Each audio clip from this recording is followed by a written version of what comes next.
The regular meeting of the Desert Community College District Board of Trustees is now called to order at 9:30. Oh, gotta rub the gavel again. Roll call, President Kinnaman. Trustee Perez. Here. Trustee Wilson. Here. Trustee Sanchez Fulton. Trustee Yant. Present. Trustee Stefan. Present. At this time, we'll have the Pledge of Allegiance. If I could have Trustee Yant lead us, please. Ready, please? I pledge allegiance to the flag of the United States of America and to the republic for which it stands, one nation, under God, indivisible, with liberty and justice for all. Okay, I want to welcome everyone. Please turn your cell phones to off or vibrate or silence them, please. Okay. The agenda. Pursuant to Government Code Section 54954.2B2, the board may take action on items of business not appearing on the posted agenda upon a determination by a 2/3 vote of the board, or if less than 2/3 of the members are present, a unanimous vote of those present. That there is a need to take immediate action and that the need for action came to the attention of the local agency subsequent to the agenda being posted as specified. Are there any additions, corrections, or deletions to the agenda for January 18th, 2019?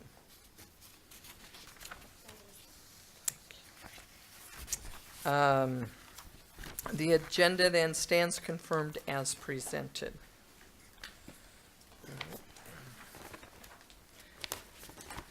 Minutes. Approval of minutes. Are there any additions, corrections, or deletions to the regular meeting minutes of December 14th, 2018? If there are no corrections to the minutes, they stand approved. Comments from the public. Persons who wish to speak to the board on any item not already on the agenda may do so at this time. There is a time limit of 3 minutes per person and 15 minutes per topic, unless further time is granted by the board. Your comments will be timed, and you will be asked to stop speaking when the timer sounds. This time limit will be doubled for members of the public, utilizing a translator to ensure the non-English speaker receives the same opportunity to directly address the board unless simultaneous translation equipment is used. Please understand the board welcomes your comments but are not able to respond. And I see that we have one guest speaker, Mr. Melendez, aka Wally. Thank you for joining us this morning. Thank you. Madam Chair.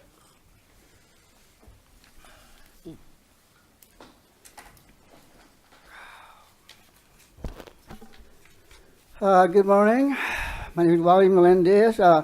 I'm a student here, and I'm a member of the public, too. Good morning, Board of Trustees, college administrators, and staff. Happy to see you. I want to talk about one of my main subjects, which is converting the College of the Desert to a four-year college. Think of it this way. When you get old, when you get up in years, you need doctors, dentists, and who better to go see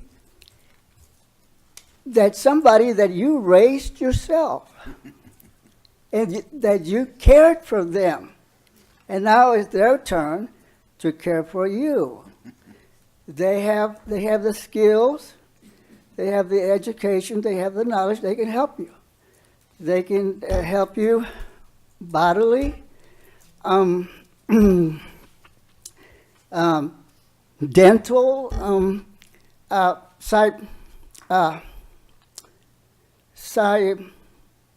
psychology too. So who better to go than somebody you raised yourself? I've noticed, I've been a couple of years here in the Coachella Valley, and I've been, I'm going to be 74 years old in less than a month. February 11, 74. But I'll tell you what, if I get in shape, I don't feel 74. Of course, I haven't been in shape for a while. I've been putting that off for a lot of reasons. And it's a bad thing. You got to keep in shape. So who better to go to? So like I was saying, I've been out here for a couple of years, and I've been to a few doctors. I've been to the VA clinic. I've been to several dentists, and I've noticed that a lot of these professional people are not from this area. They came out here and set up a business, and it seems to me like, look, I'm the doctor, you're the patient, you're not going to tell me what to do. Well, yeah, I am, because you're working on my body. And so that's the big point that I want to make here. So yeah, I urge you. And I know it's a lot of work. You got to go to the state and petition the right groups and so forth, but it's got to be done. Thank you very much. Thank you, Wally. And at this time, since there are no more comments from the public, we will recess to close session from 9:35-ish, 9:37 I believe it is, 9:36 to 10:15 a.m. and we will reconvene to open session at 10:30.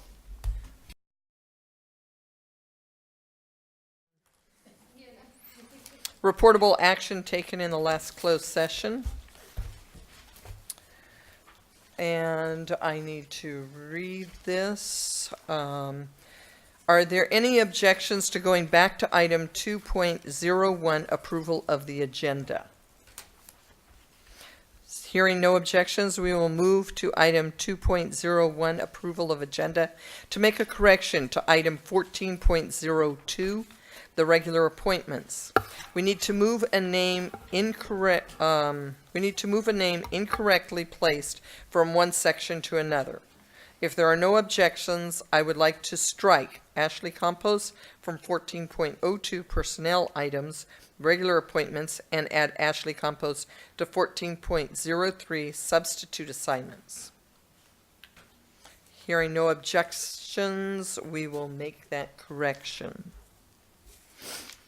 And we now return to item 7, the board updates. Yes, Madam Chair. Thank you. At this time, I'd like to ask Carlos Maldonado, Director of our Office of Student Life, to introduce the student who will read the proclamation for Black History Month.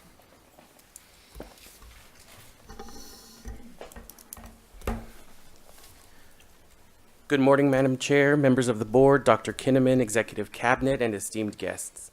It is my honor to introduce this morning's reader of the Desert Community College District's Black History Month proclamation. Reading the proclamation for us today is Mr. Robert Green. Robert is a graduate of Palm Springs High School and is currently pursuing his degree in business at College of the Desert. Robert is in his second year at College of the Desert, has played for our baseball team, and currently serves as an officer in our African American Male Education Network and Development Club, A2MEND. After completing his degree with us, he hopes to pursue his bachelor's degree at either the University of California at Irvine, University of San Diego, or San Diego State University to prepare for his career in advertising and marketing. Please help me welcome Robert Green to the dais to read the Black History Month proclamation for your consideration.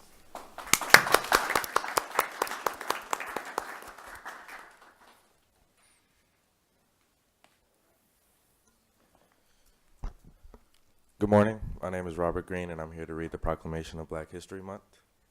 Whereas in 1921, Carter G. Woodson, father of Black History Month, established the Association for the Study of Afro-American Life History in Washington, D.C., which began the practice of observing the history of African Americans in the month of February.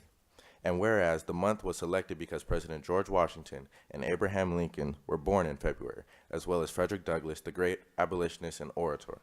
And whereas within the entire Coachella Valley, the history and culture of African Americans are being recounted and celebrated by all people who understand the significance of one's history to one's humanity. Now, therefore, be it resolved that Board of Trustees of the Desert Community College District, and at its board meeting of January 18, 2019, acknowledges the contributions of African Americans and proclaims the month of February 2019 as Black History Month. Be it further resolved that the Board of Trustees encourages observance of Black History Month throughout the entire Community College District. Thank you. Thank you.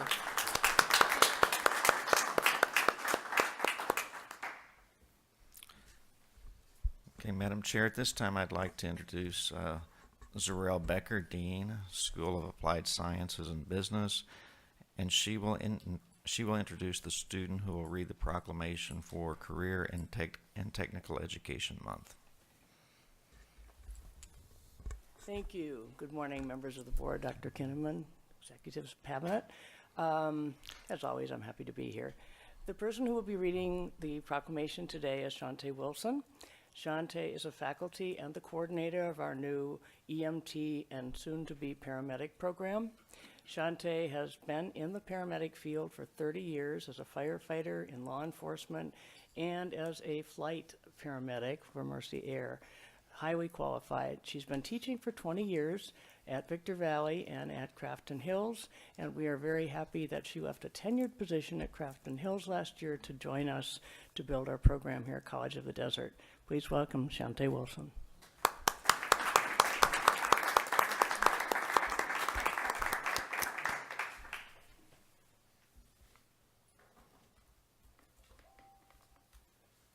Good morning. Thank you for having me. I'm Shante Wilson, and I'm going to read the proclamation for the Career and Technical Education Month.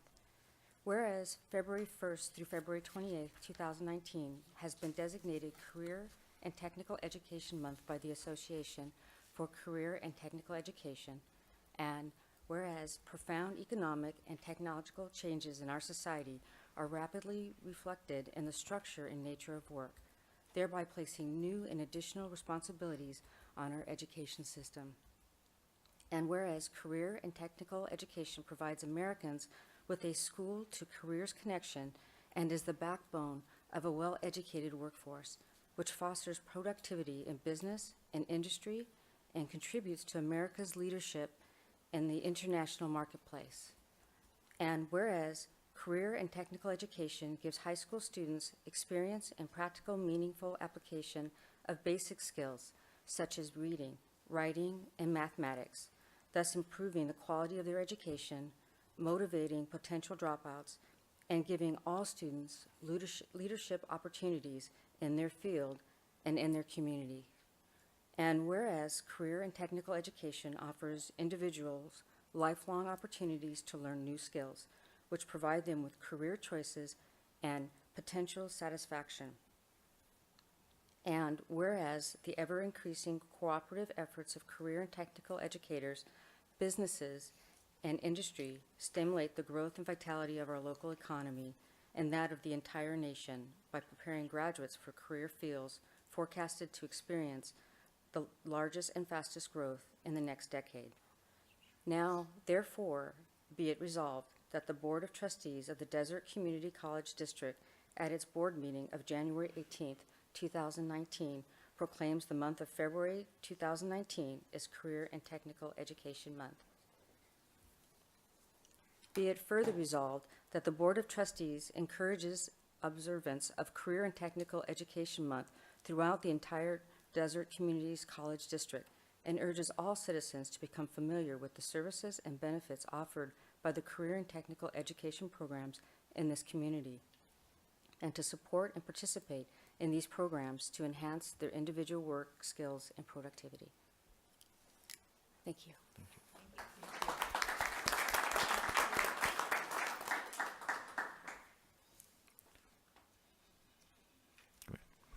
All right. And thank you very much for that. Introduction of new employees. Thank you, Madam Chair. At this time, I'd like to introduce Ricardo Chavez, Administrative Assistant, Education Centers for our West Valley. Ricardo graduated from College of the Desert in the spring of 2012 and has been an employee of the college since 2011. He has worked in various programs and departments, including Human Resources, the International Education Program, Trio Student Support Services at EVC, and Trio Student Support Services, ACES. Ricardo is committed to student success and strives to ensure students meet their academic and personal goals. At College of the Desert, he served as co-advisor for the Trio Club and was part of the Ballet Folklorico Sabor a mi Tierra. I'm sure I got that messed up, but Ricardo, you can correct me when you get up here. Oh, you're here. Hi. So we want to welcome you, and you can address the board. We're going to welcome a couple other people, and then we're going to take some pics too. Okay. Perfect. Well, I just want to take this opportunity to, thank all of you guys, and I am excited to, continue to be a part and grow with College of the Desert family. And so I was part of the Ballet Folklorico Sabor a mi Tierra here at College of the Desert.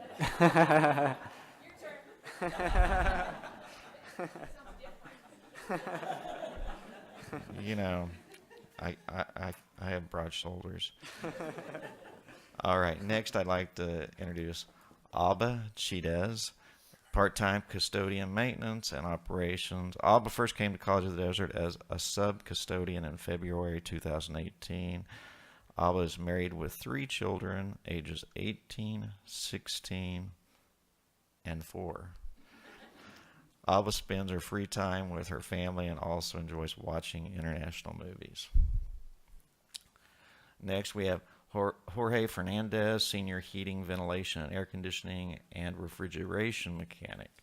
Jorge was born, raised, and lives in the Coachella Valley. He comes to College of the Desert with over 10 years of heating, ventilation, air conditioning, boiler, and refrigeration systems experience. Jorge obtained his heating, ventilation, and air conditioning certification from United Technical Institute and Green Technology from Center of Employment Training in Indio, California. He is married and has 5 children. The oldest is a civil engineer in the San Gabriel Valley. His youngest attends Coachella Valley High School. That's great. I just want to say I'm very excited to be here. From all the people and the campus, from everything I've seen here, I am very excited, and I'm glad to be here. Thanks for the opportunity. Great.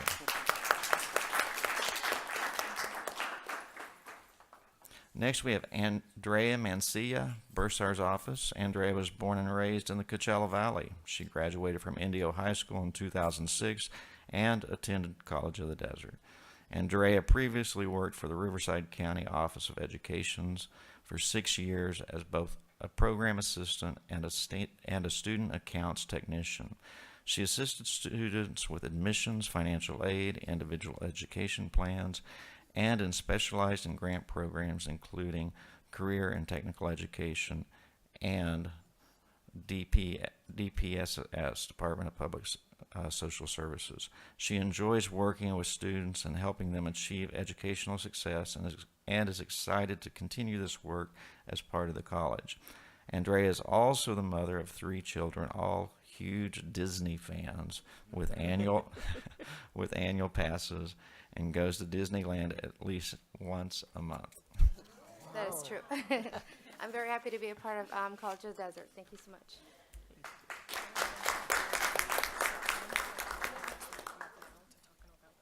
We're doing pictures. We're going to do some pictures. Yeah, come. That's it.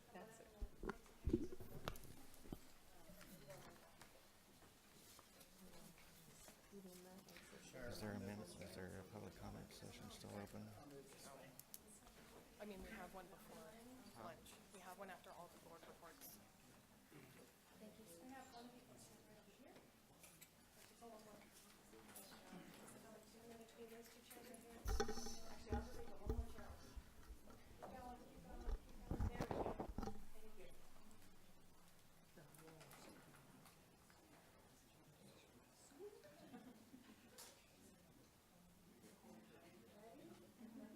Right here, guys. 1, 2, 3.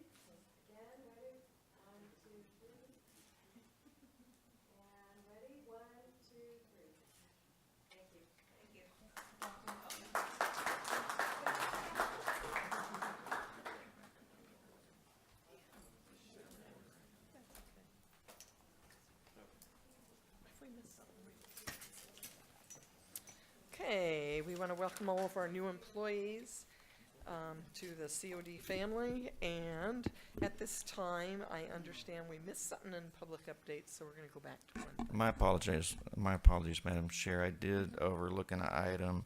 At this time, if I could ask Dean Leslie Young to come forward and share an award and introduce some individuals. Thank you very much for changing your agenda. I actually invited the child development specialist to come to introduce to you, because after our last board meeting, when I talked to you about our award, the Quality Start Riverside actually came and we had a little presentation at the Child Development Center, and VP Baker joined us. So they presented us with this plaque, and I wanted to share that with you. And also the award included a cash award of $27,500, which I'm going to look right at John and say, we're going to pay a few bills and put the rest in reserve. But I'd really like our director of the Child Development Center, Diane Russum, to introduce our child development specialists who do the work. So thank you very much for accommodating us.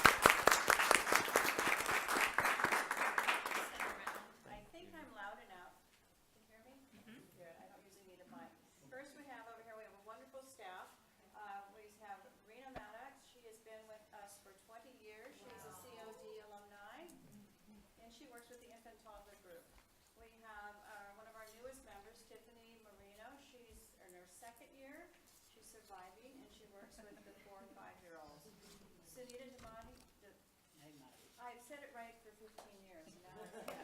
Sunita has been with us 18 years. She's attended COD along with her other degrees, and she works in the infant toddler group. Myra Juarez started about the same time I did. We celebrated 10 years last year, and she is also a COD alumni, and she is our CDC assistant. She knows what's going on. Just ask Myra. And then we have Claudia Flores has been with us 8 years, I want to say. 8 years? She's very shy.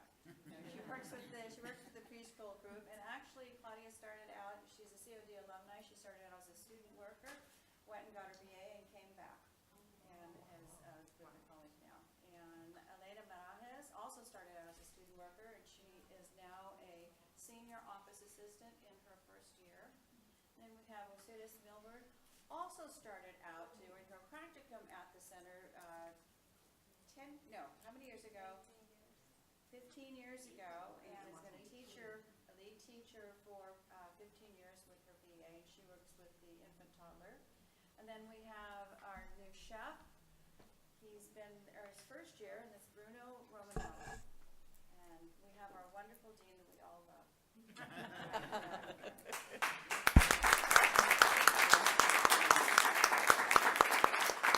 Because we invited them up here, there's no one down at the center, so we appreciate. So the 4-year-olds are in charge. So thank you very much. Thank you to all of you. And anytime you want to bring the children with you, feel free. We love to see them. Yeah.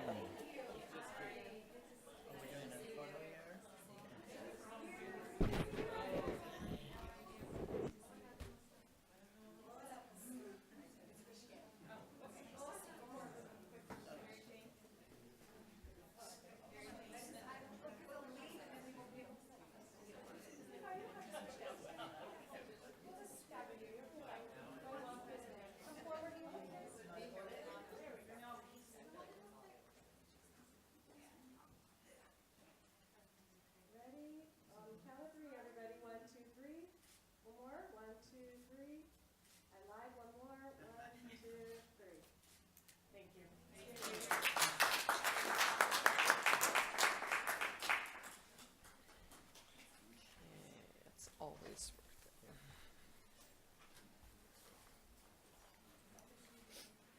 Thank you for that, Dr. Kinnaman. Thank you, Madam Chair. At this time, we're going to move into reports, and we're going to start with the Associated Students of College of the Desert, ASCOD.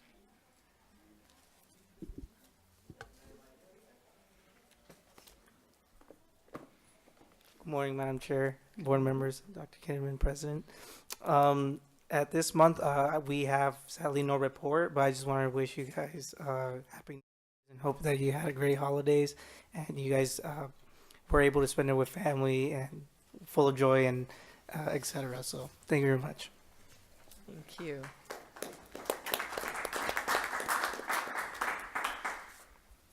And we move on down the list that we have today. 9.02, California School Employees, CSEA. And, oh, we do have some.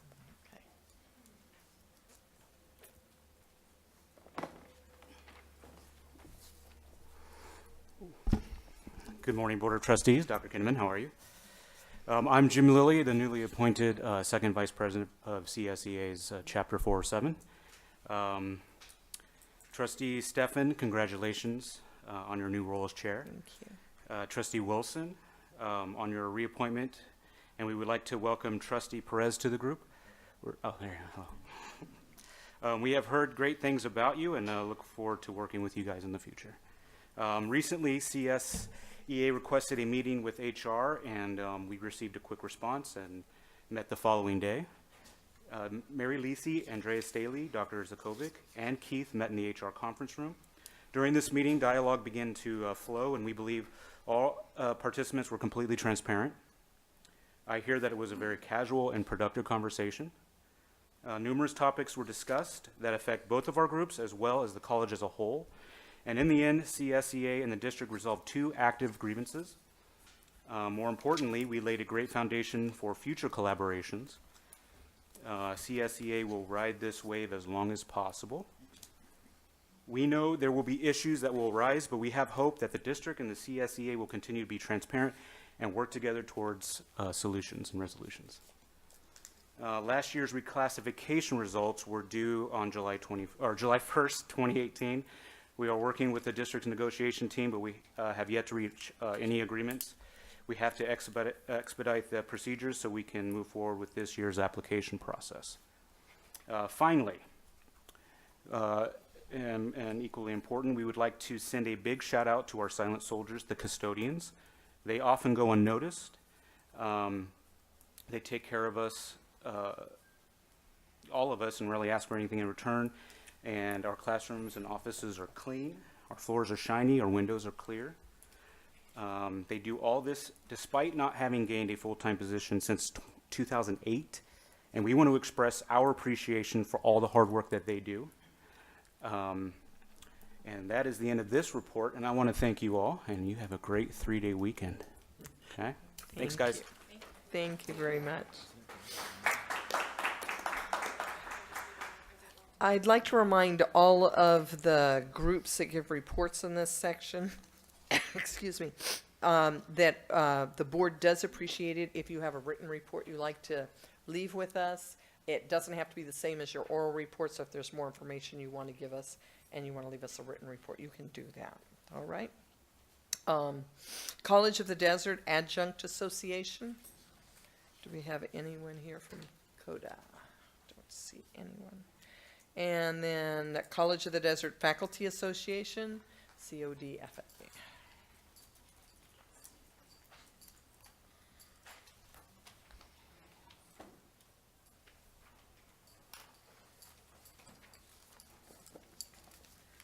Good morning. My name is Veronica Doubts. I am a counselor here at College of the Desert. I am reporting on the behalf of our Faculty Association President Denise Diamond, so I will try to bring my inner Denise in for this report this morning.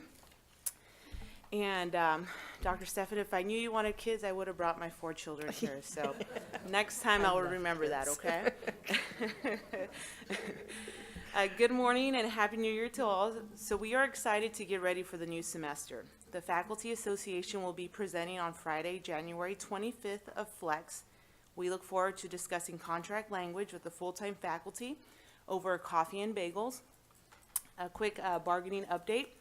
The bargaining team and the district met on Friday, January 11th to continue contract negotiations. We responded to the district proposals on the 11th, and we are scheduled again to meet again on the 31st. We hope we can have a more productive dialogue. A dialogue on the proposals we exchange would allow us to have a better understanding, excuse me, of what the district wants. Additionally, the association requested information to which we are entitled from the district on October 30th. We received a letter from Attorney Travis asking for a justification on December 19th. We sent our response last week, and we look forward to receiving the information requested. Much appreciation goes out to the bargaining team members of Jeff Hagopian, Dr. Dustin Cullen, Jose Simo, Fran San Giorgio, and myself, Veronica, who met and prepared during winter break on behalf of our collective bargaining agreement. Another update, in December, CODFA sponsored Christine Schaefer, who's a counselor, and the student president of the LGBT club, so they could attend the CTA GLBT Issues Conference in Palm Springs. We look forward to hearing all about it. Over the winter break, the Faculty Association president, along with staff member Marianne Reynolds and BP Baker and Andrea from HR, were able to meet and resolve an important issue on the behalf of the faculty. Thank you, Jeff Baker, for meeting even when you weren't feeling well. It was very much appreciated, and we certainly hope you are feeling much better. I'm assuming she would give you eye contact. Okay. My apologies. The Faculty Association will continue to work with the Academic Senate and the district where appropriate as it pertains to guided pathways and the new funding formula from the state. We are all a team contributing in our various roles in the community of College of the Desert. So thank you for your time. We're here to have a meaningful, cooperative 2019. Have a wonderful day. Thank you. And Madam Chair, may I? And yes, there will be a fine for that. So if I may apologize, I have cameras set up at home for when my mom walks around to make sure she doesn't fall. And sometimes they go off, and I forget there's a volume on there too. So I apologize. But she is walking and she hasn't fallen. So Veronica, I'm sorry for the little distraction. I'm used to much distraction. All right, thank you very much. At 9.05, Academic Senate.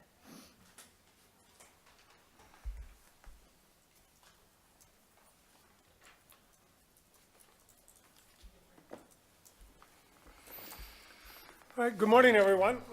Hope everybody's doing well this week, just as we get ready for a new semester. A couple things I reported on last month, I'll just briefly update you. Alan Hurd and I have been participating in what's called the Salton Sea Roundtable, where we've been discussing some potential impacts of the Salton Sea and creating greater community awareness, especially those related to decreasing water levels in the additional exposed playa. We're moving forward on a potential partnership grant with Cal State San Bernardino, so I will continue to provide brief updates on this group. Our 9th winternship is currently underway, and the students are investigating several topics. 2 are actually looking at aspects of the Salton Sea. I would like to extend an invitation to everyone to attend the final oral presentation a week from today at 3 p.m. or 3 to 5 p.m. in the MSDC building. We have 2 additional, a week from today, the 25th, 3 to 5 p.m. The students have been assisted this year by 2 of our chemistry faculty as well, Robert Gwynn and Daniel Mayo. Shortly after my last report, our Guided Pathways team organized into 4 pillars that are recognized as the conceptual structure of the program. Additionally, full-time faculty member and Educational Technology Senate Committee Chair Kristen Smith has taken on the challenge of being our Guided Pathways faculty coordinator. She will be 100% released from her teaching load during the spring to start with, to make sure we get our program firmly established. The teams will meet every other Friday, and during the spring semester for actual working sessions, along with obviously a lot of work outside those times. Many faculty step forward and continue to do so to volunteer to help on these important teams. I would like to take this opportunity to thank those who are now on the teams, but also those who continue to express support and interest, and also urge faculty to continue to stay alert for opportunities to contribute to these teams. As we near the beginning of the spring semester, our Senate executive team will be meeting with the President's Cabinet next week to review and discuss some of our important issues that we will be facing. We will also have 2 days of flex with an additional opportunity for faculty next Wednesday as faculty member Kurt Leschner is offering a hiking tour of the Salton Sea and some of its important features. And for some reason, I'm guessing he might say something about the birds out there too. I don't know, just kind of a guess. But again, it's a great opportunity that Kurt provides our faculty during Flex. This past week, I attended the Association of California Community College Administrators and the Association of Chief Business Officers annual workshop on the governor's proposed budget for 2019-20. One additional faculty, Dr. Kathy Levitt, attended, along with several others from COD. The consensus of the organizations is that once again, a very favorable budget for community colleges, and I'm sure John is going to have a whole lot more to report on this at some point. Last, I would like to let you know that just yesterday we hosted our 16th Science Day. We had a group of about 90 fifth graders from Lyndon Johnson Elementary School participating in several activities in science and mathematics, as we've done in the past. And if you do the math, that means somewhere near 1,500 fifth graders have visited our campus, specifically the science and math area, I guess I should say, over the past 5 years. And it won't be too long before some of those first ones are going to be knocking on our door. Additionally, we had a little special opportunity here. Because of the excitement this seems to generate at Lyndon Johnson Elementary School, the principal of the school stopped by to get a little tour of everything we were doing, and he was very impressed. And he strongly encouraged us to continue these activities, and he greatly appreciated the interest that we showed in their students' success. These activities have become part of our NSF CREST grant, as I've mentioned before, I believe, and the subsequent renewal of one that was recently submitted by Cal State San Bernardino, and it's supported as well through our current STEM scholarship grant. I would also like to thank the faculty who assisted in the demonstrations. Math faculty Jorge Perez and Donna Blanton, biology faculty Alexa Sawa and Robert Rostek, chemistry faculty Robert Grin and Daniel Mayo, and geology faculty Richard Burns, as well as two of our technicians, Melissa Munton and Herman Munch. Thank you. Thank you.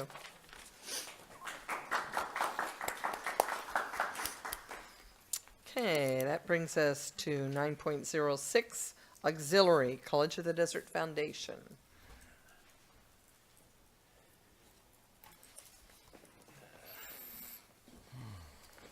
Good morning, everyone. On behalf of the Foundation Board and staff, Happy New Year. It's great to be with you. First item, the next Foundation Board meeting is going to be next Wednesday on January 23rd, and we're going to be having our meeting on the Palm Springs temporary campus. Dr. Scott Atkins, who's our West Valley Director, Educational Center Director, will be hosting us. And it'll be an opportunity to really immerse our Foundation Board in a lot of the activities that are happening in the West Valley. So we're very excited about that. An item that I want to extend an invitation to everyone to come to, the Foundation's annual Scholarship Day celebration will be on Wednesday, February 13th. And it'll be at 4 p.m. Here in the COD Gymnasium on the Palm Desert campus.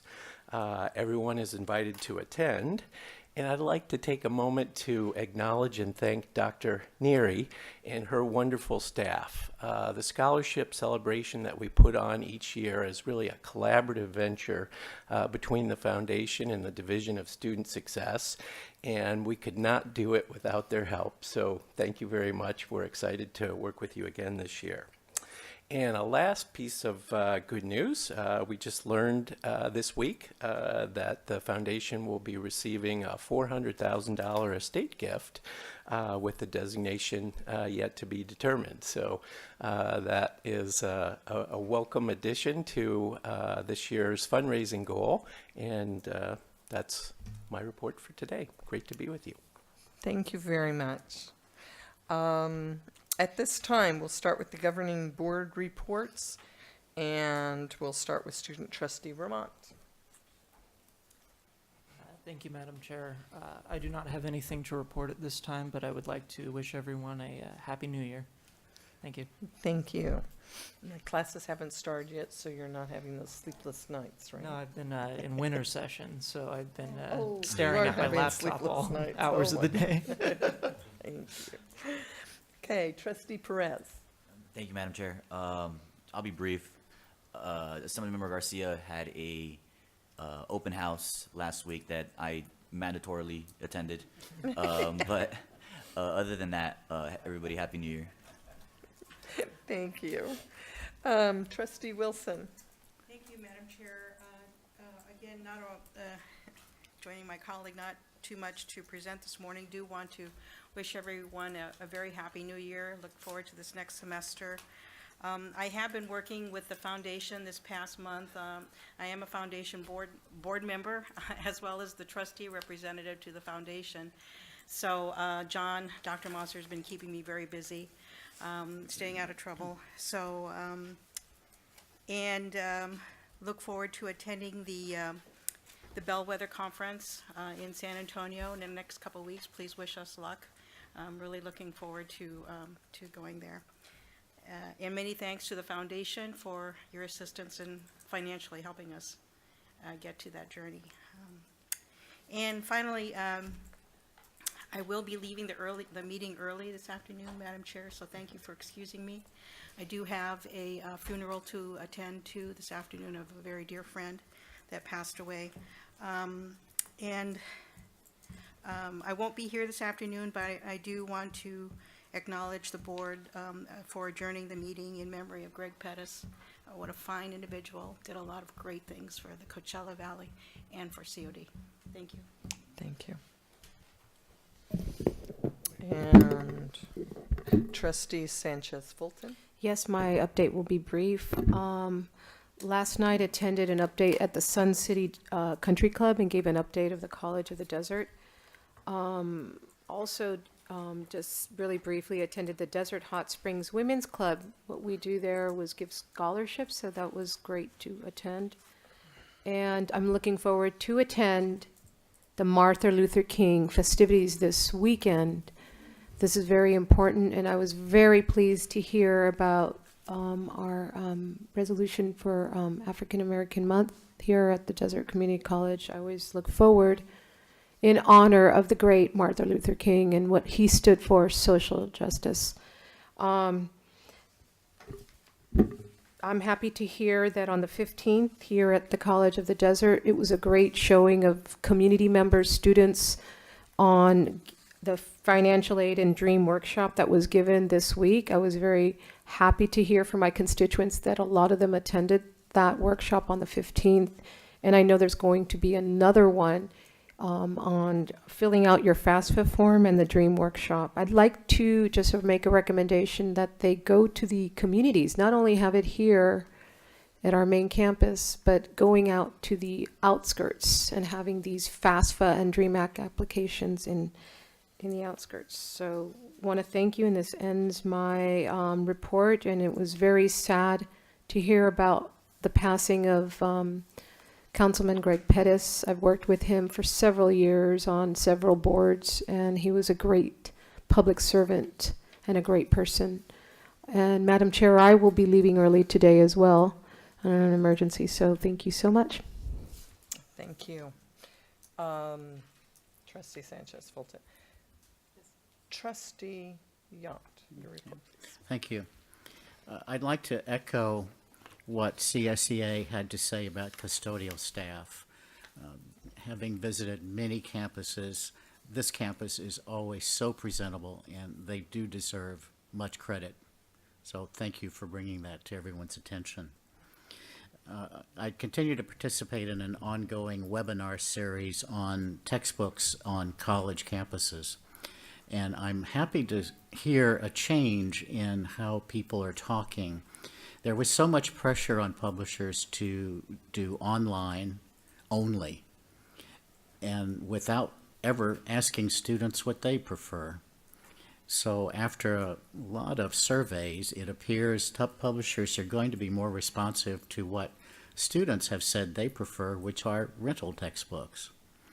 So I hope to see more publishers doing that. 2 major publishers have committed to doing direct-to-campus rental programs, which will substantially reduce the cost and meet the objective of what students would prefer to have to work with. And as my 2 trustee colleagues have mentioned, I too want to echo the responses to Greg Pettis' passing. I had the opportunity to work with Greg many years, and particularly in the areas of environmental and transportation. And his efforts were always directed to the benefits of the community. And he certainly leaves a big area that needs to be filled, and we appreciate his efforts. Thank you. Thank you. Okay, and then my report.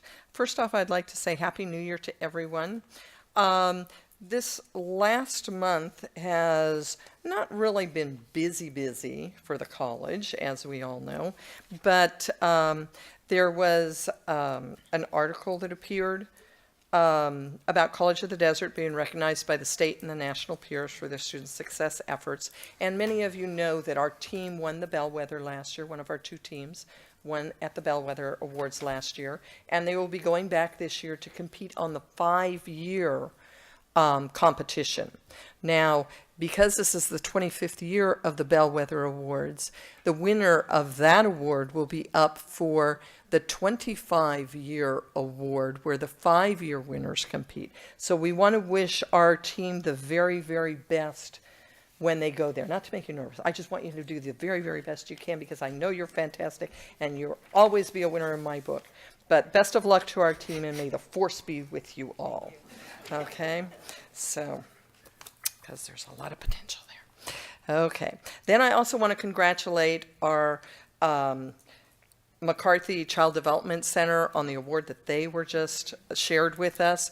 That's a wonderful award, and it's an example of how College of the Desert excels, and I am so very, very proud of them, because everybody knows that was where I got my start when I decided to turn into educator, right? Okay, and turn into an educator from science department, but that's okay. KCOD also receives several prestigious national nominations, and again, to congratulate them for that. And then the East Valley. I don't know how many of you are keeping up with things, but January 11th, we sent out an announcement that English as a second language classes are now being offered at the new Coachella Valley Library. So congratulations for the East Valley. We've finally gotten some more classes over there that I think will be meaningful for the area, and hopefully we'll get them into College of the Desert, and they'll want to stay with us. Some things came out from the ACCT within the last few weeks that I wanted to share with the board. One was, what are your board's goals and priorities for the new year? And it's something that I hope that we will be discussing when we are at our retreat, which we hope will be next month. We're trying to schedule that and get it nailed down and find a location for it. Also, there was an online, I guess you'd call it a listening video seminar thing that board members can go to and look at on how boards support and nurture leadership. And this is the relationship with our president as well as amongst ourselves and the leadership of the college. Do you want those? Yeah, I'll pass those down so you guys can look at those in case you don't know where they're located. Some of you may have received information about Newsom's budget proposals. Remember, these are only proposals, and we hope they'll all get there, and some will be altered, and hopefully we'll get what we need. This last month, on a more personal note, I was contacted by a parent, and I referred them to the college. They were having problems with their FAFSA application, and we have an excellent faculty, or we have an excellent staff here that is able to assist people with that. So they were able to get that concluded after much frustration. And I know that my home school site, Amistad High School, we're constantly contacting the college for assistance with that. So I know it can be a rough road and a challenge for people, but we do have the facilities here, and I appreciate the work that goes on here for that. One of the trustees also contacted me on some information that they were seeking on an article that they had read on skipping free college and federal loans, and we will probably put that on for a future agenda item as needed. Last week, I did attend the open house at our Assemblyman's office, Assemblyman Eduardo Garcia.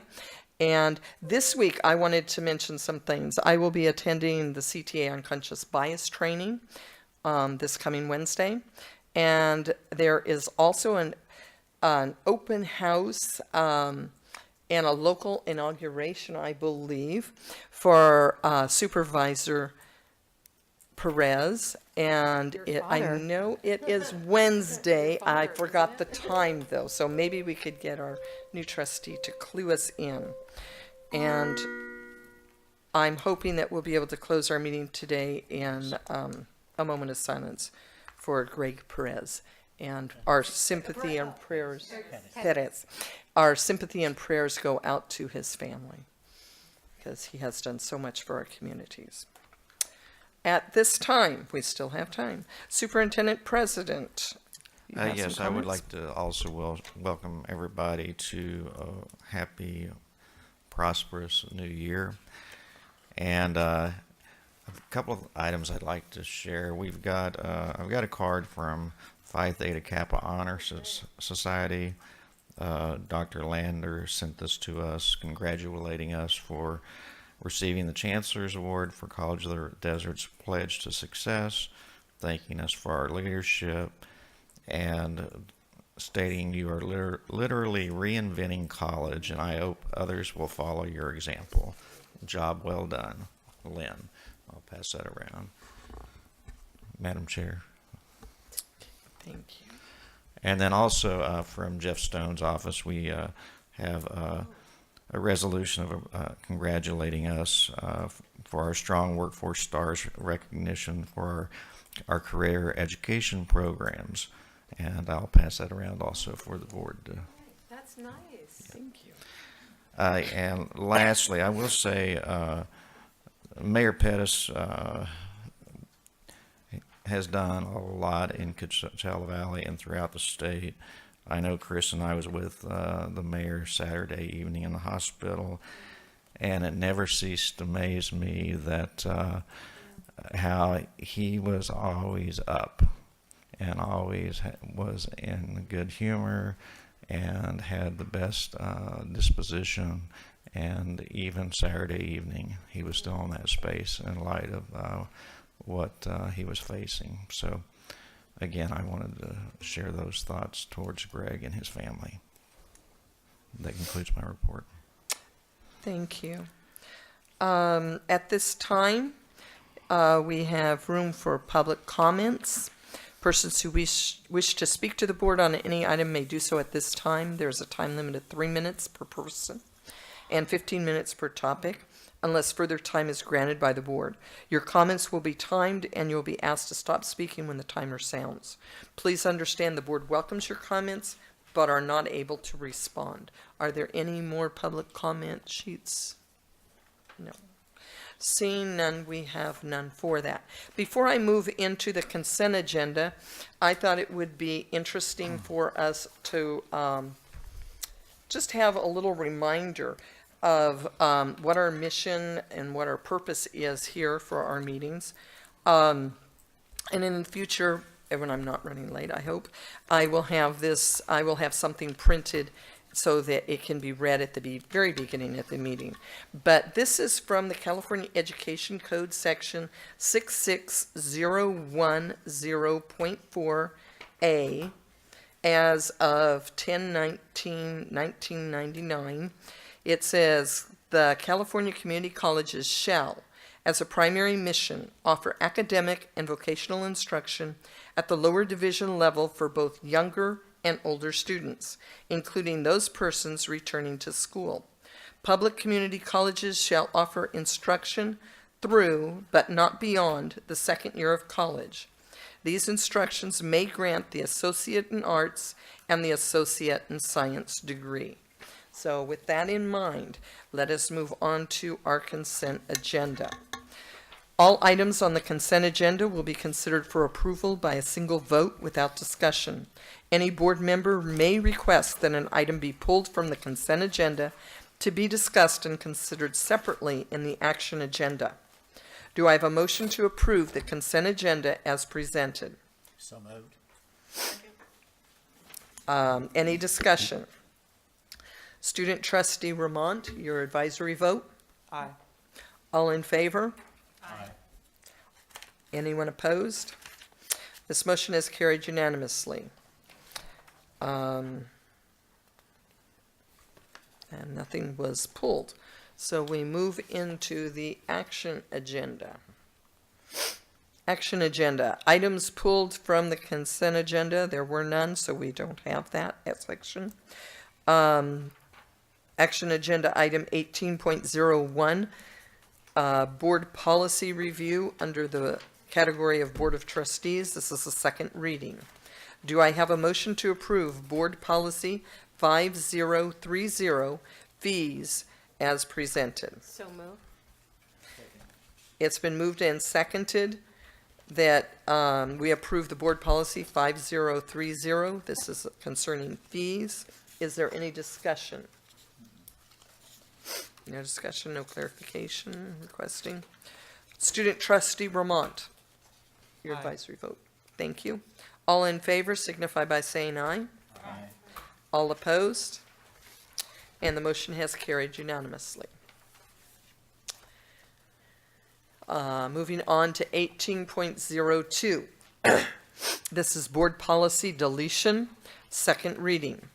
Do I have a motion to approve the deletion of Board Policy 5031, fees for off-campus laboratory experiences, as a second reading? So moved. It's been moved and seconded that we approve the fees for off-campus laboratory, that we approve the deletion of fees for off-campus laboratory expenses as a second reading. Any discussion? And this was actually, if you read through everything, it was added into the first set of fees. It isn't that we're totally deleting it. Student Trustee Ramont? Aye. Thank you. All in favor? Aye. All opposed, same sign. This motion has carried unanimously. Number 19, this is the President's area category. There are no items. Human Resources, there are no items. Administrative Services, 21.01, 2017 to 2018 District and Measure B Financial and Performance Audit Reports. We will be having that this afternoon, so we will have to postpone this till when we reconvene at 1:30. Is that the correct verbiage? Okay.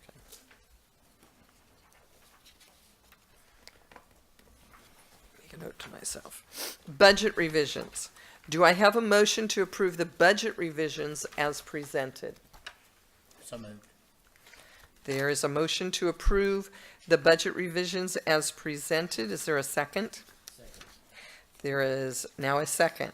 Is there any discussion on this item? Vice President Ramont, do you have anything? Yeah, this is just our monthly routine, and what's being brought in are several categorical programs so that they can be brought into budget.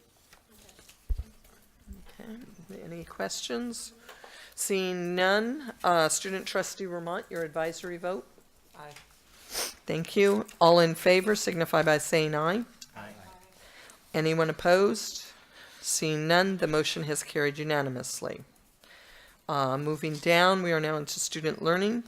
Student learning, we have the public hearing for Coachella Valley Unified School District CCAP agreement. The Governing Code of Regulations, Section 76004B, requires the governing board to hold a public hearing prior to adopting or entering into a CCAP partnership with a school district partner that is governed by a CCAP partnership agreement. At our December board meeting, the board shared the Coachella Valley Unified School District CCAP agreement as an informational item and will now hold the public hearing. Each speaker will be allowed a maximum of 3 minutes per topic. 15 minutes shall be the maximum time allotment for the public speakers on any one subject, regardless of the number of speakers at any one board meeting. At the discretion of the majority of the board, these time limits may be extended. The Board of Trustees now open the public hearing. Is there anyone that would like to come forward and speak? Sorrel. No, oh, I thought she was gonna give us some, wonderful information here. I thought she was getting. And we need to have this open for exactly 3 minutes, is that right? No, that was how much per speaker. I think, no, that's how much a speaker's allowed. So I think we need to leave it open for a full minute before we can move on our agenda.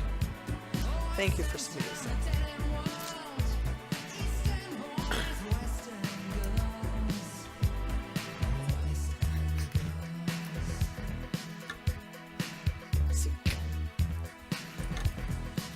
It's nothing we can clap to and dance to.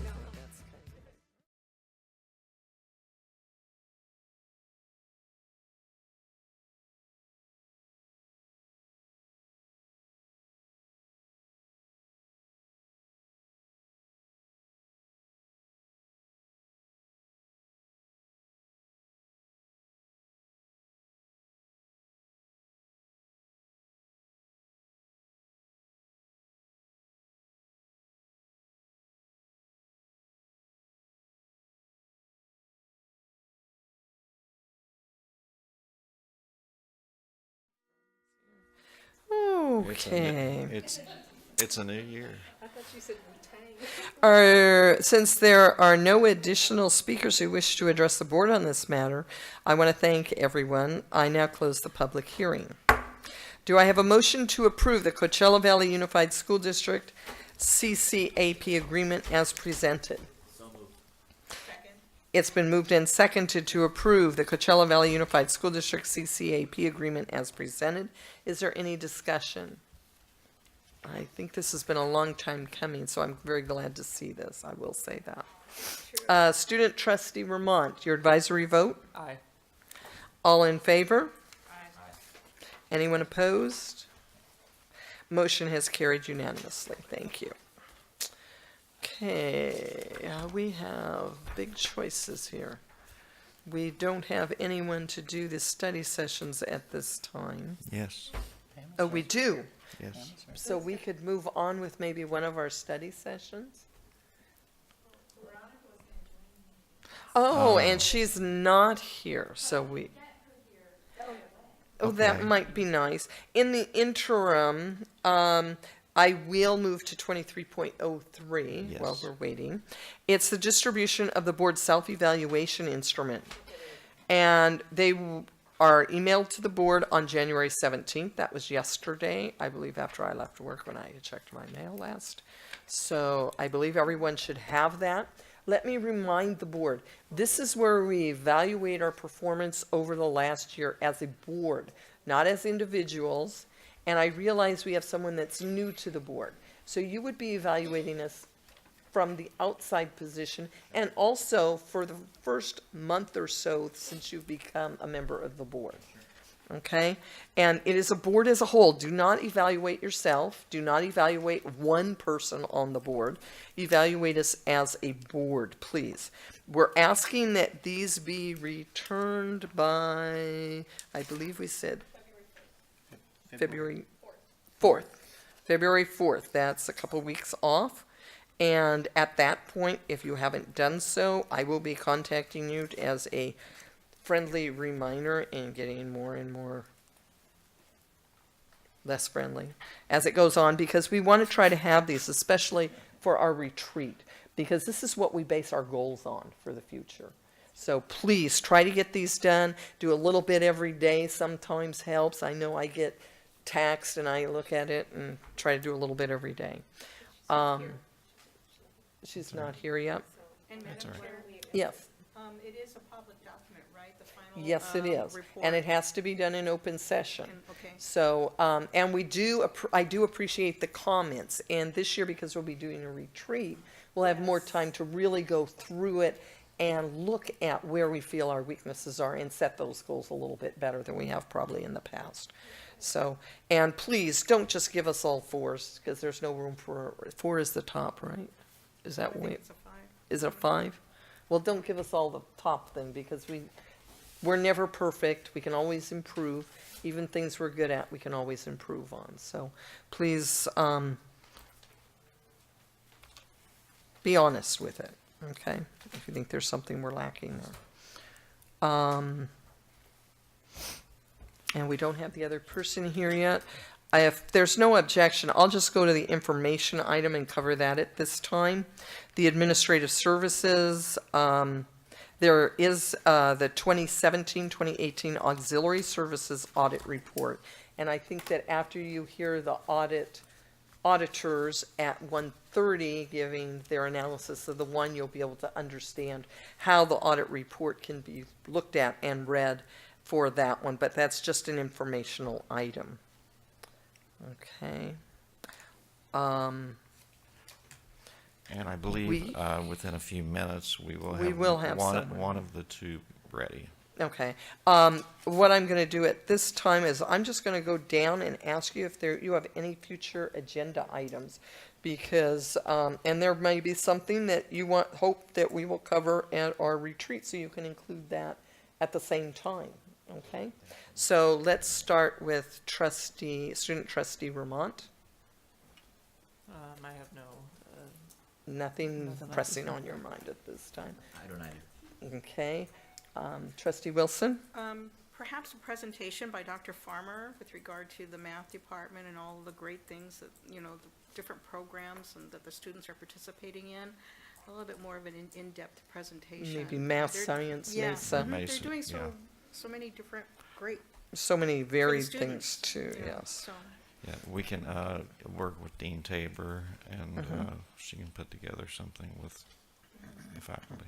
Okay. And also, Madam Chair, an update on our construction projects. Okay.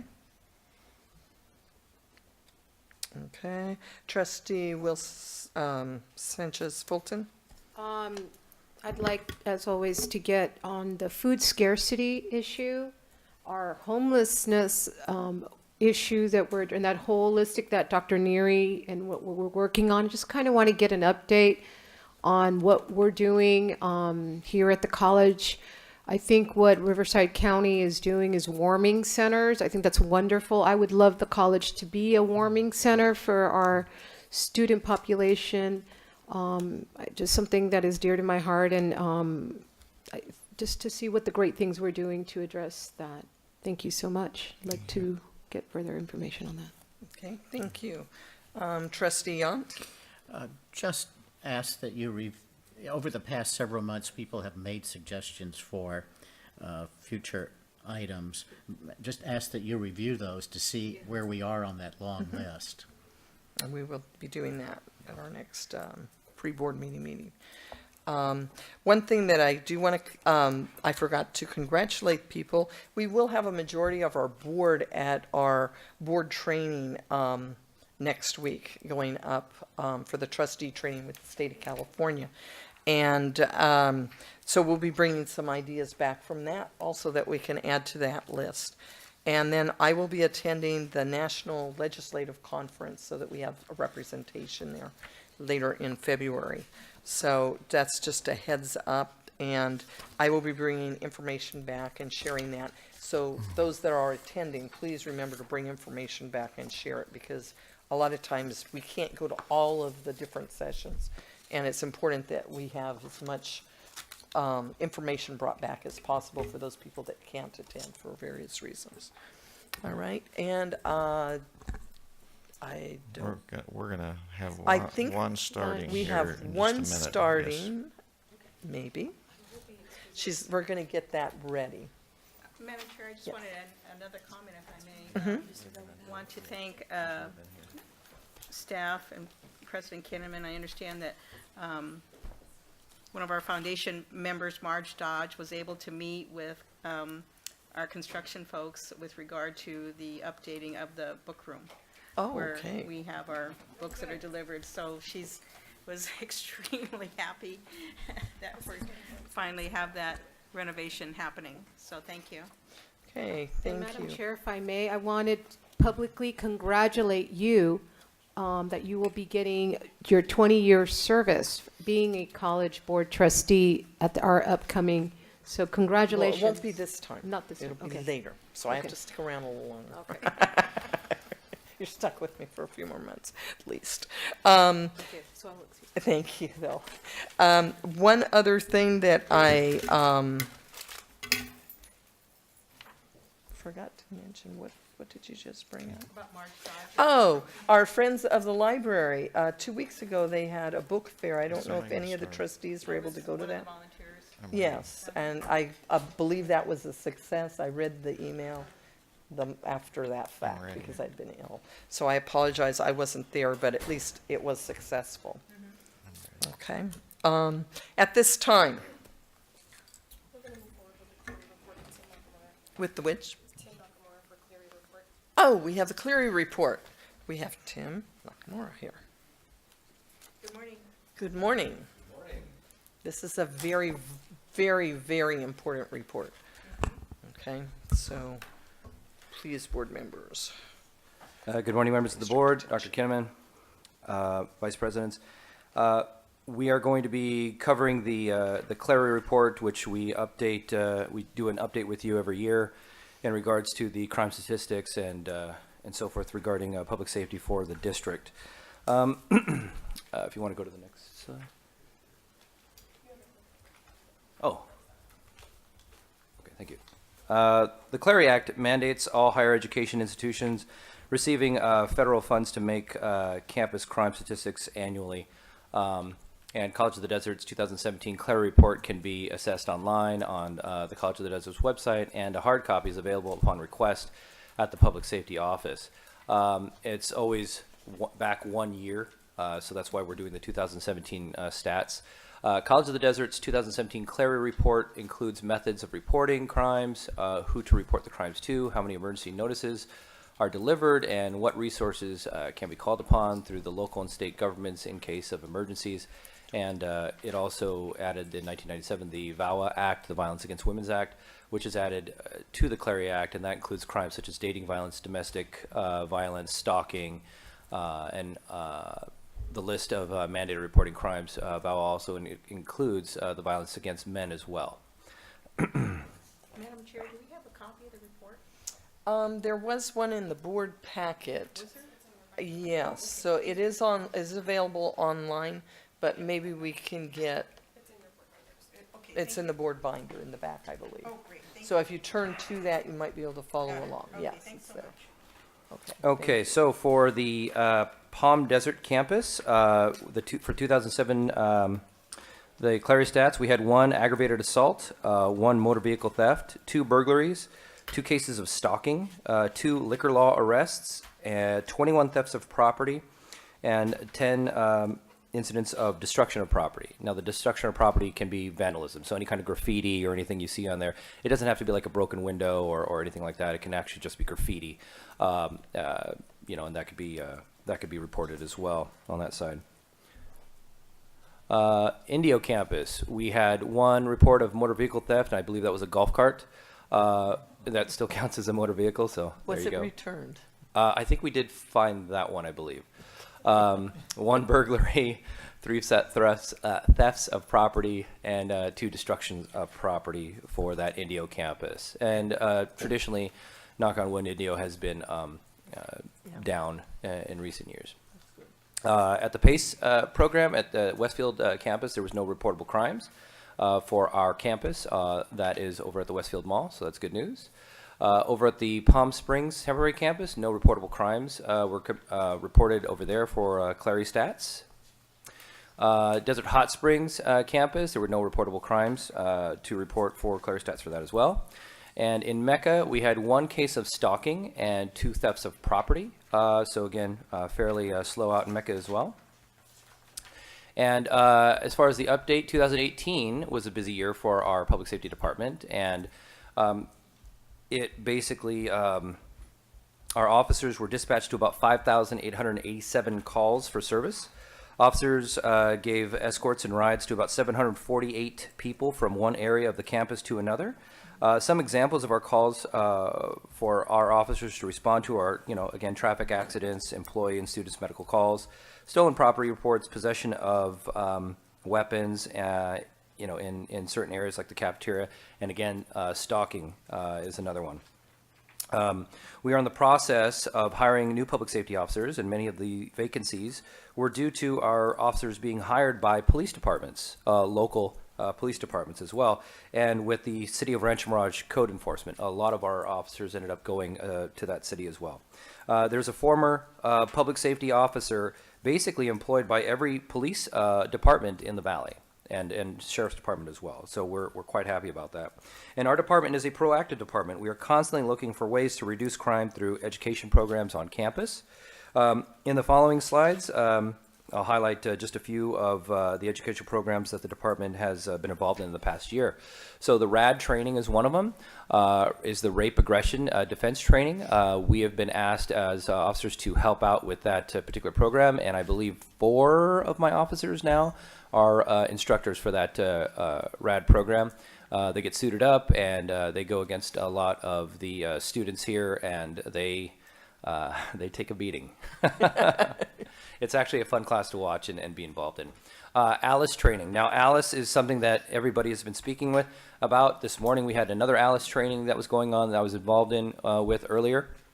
And thus far, we've had, today is our 48th ALICE class since late August. We've been really hitting it hard. And we also have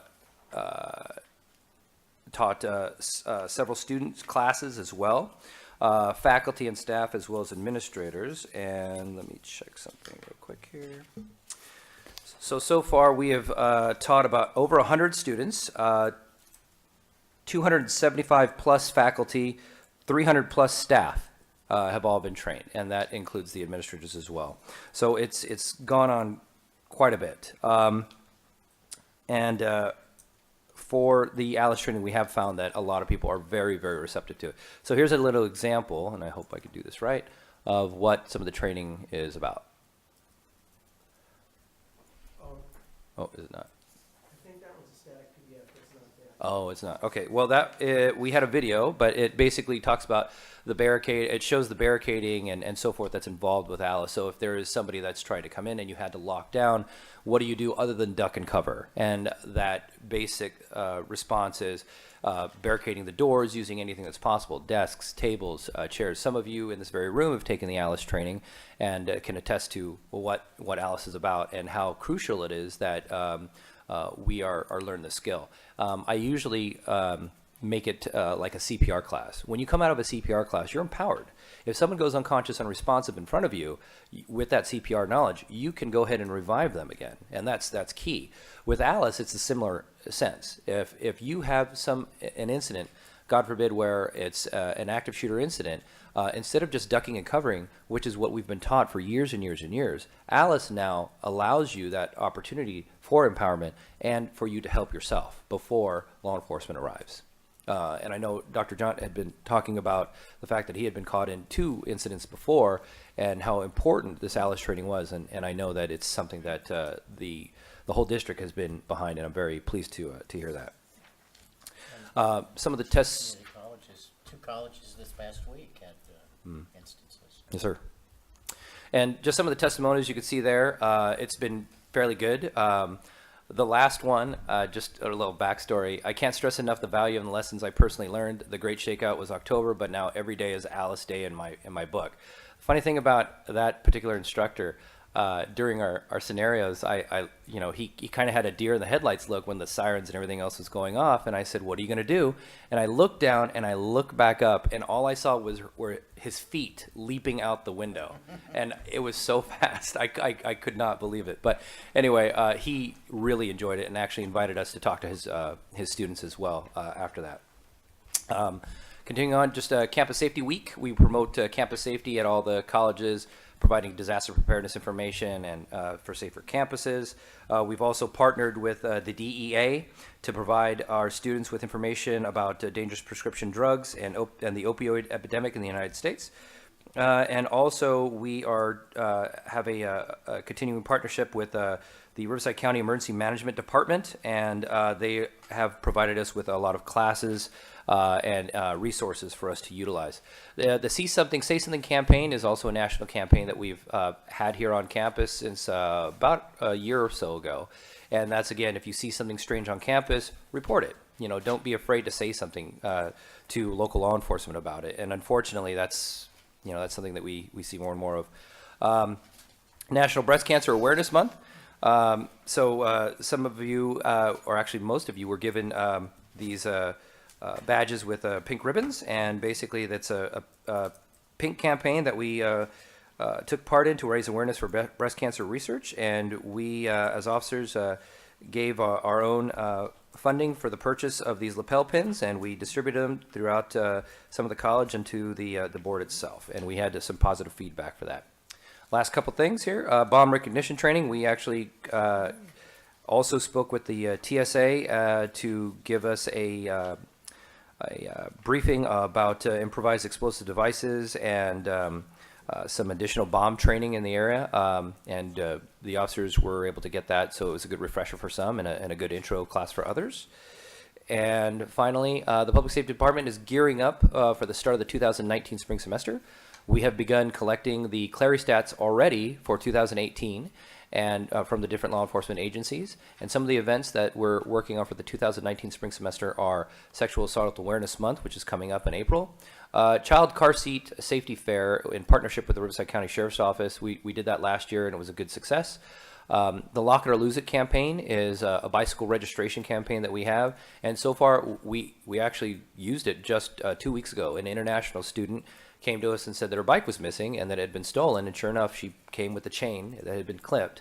And she was one of the first that did the Lock It or Lose It program, so we were able to get her serial number and everything to law enforcement for them to try to track that bike down. So she was quite happy with that, but unfortunately, we're still looking to see if we can find that. But that is my report thus far.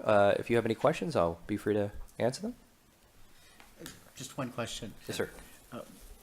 What is the public safety professionals' current thinking today on barricades versus lockable doors? As far as it's a little bit of a gray area with the lockable doors, just because of the devices or the secondary and third devices that are used to do door security. Some of them are accepted by the fire marshals and some of them are not. So I forgot exactly which ones, but it falls under a policy from like the 1950s about like fire safety and in schools. And because of that, fire marshals are very, very adamant that there's not a specific device that locks that door. Due to that, that's why barricading has been such a big deal, right? And that's what we've been trying to do. If that answers your question. It does. So the push for lockable doors is just not feasible today, basically. It's not that it's feasible; it just has to be the right device, I suppose, and it has to be approved by fire. Yeah, correct. And at that case, we're basically kind of at their whim if they don't like a particular device that we can't use it. That's why we say barricading is so much more important.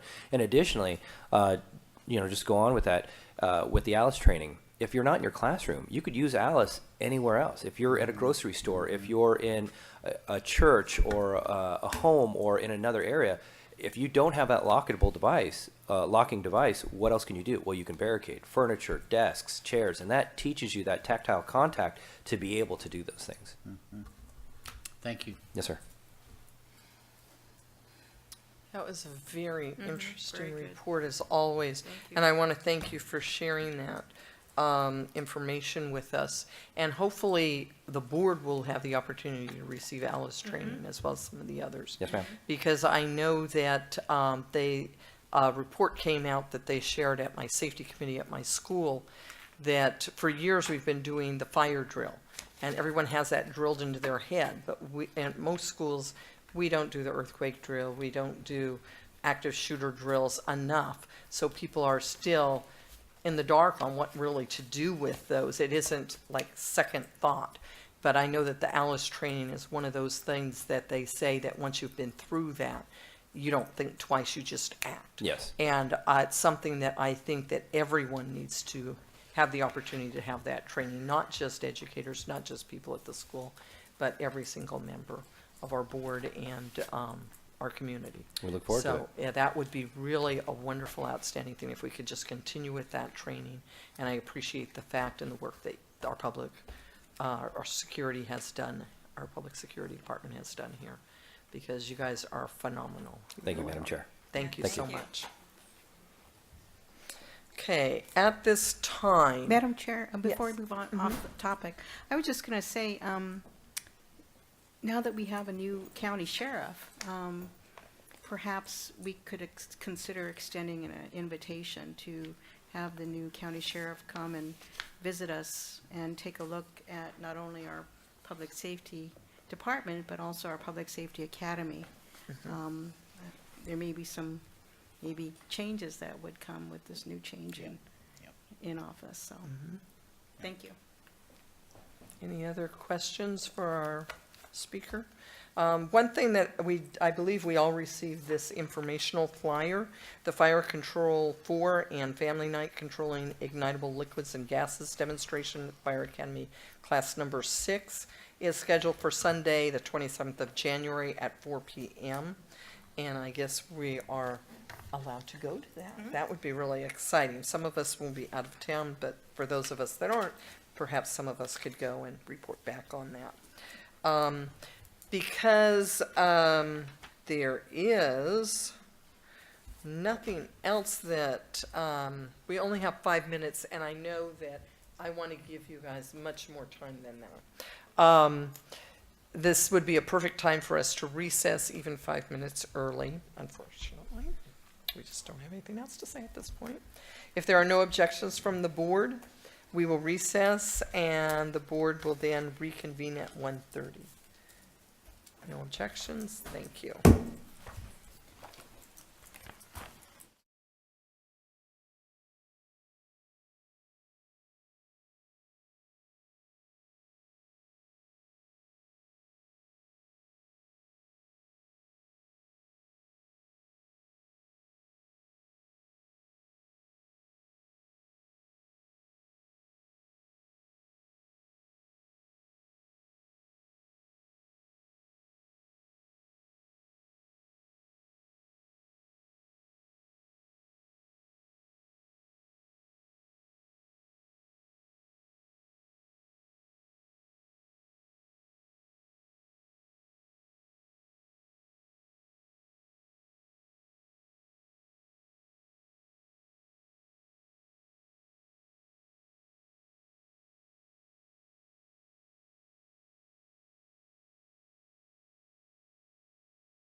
There was no reportable action taken in closed session.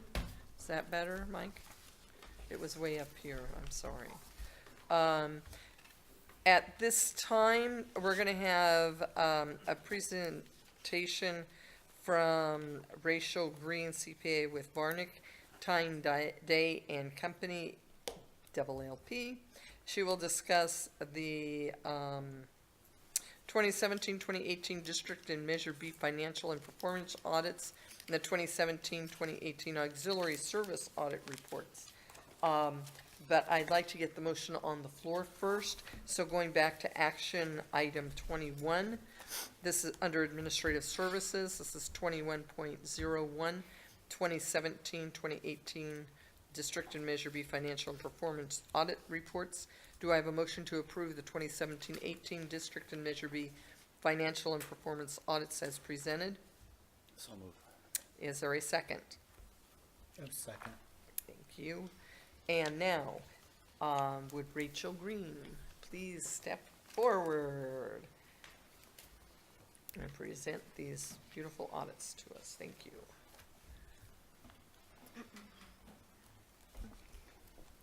Hi, everybody. Thank you for having me today. Thank you. As you mentioned, my name is Rachel Green. I'm the audit manager for the engagement for the district audit, the bond audit, as well as the auxiliary audit. So for all of those engagements, I do oversee the process and going through all the testing that we're required to do. So thank you again for having me. And we would like to go over the district audit first. Absolutely. So there is one page in the audit report for the district that I think will give you all of the information that you need to know for the district audit in one clear, concise snapshot. And if I could ask you all to turn to page 98, you should have a hard copy of the audit report.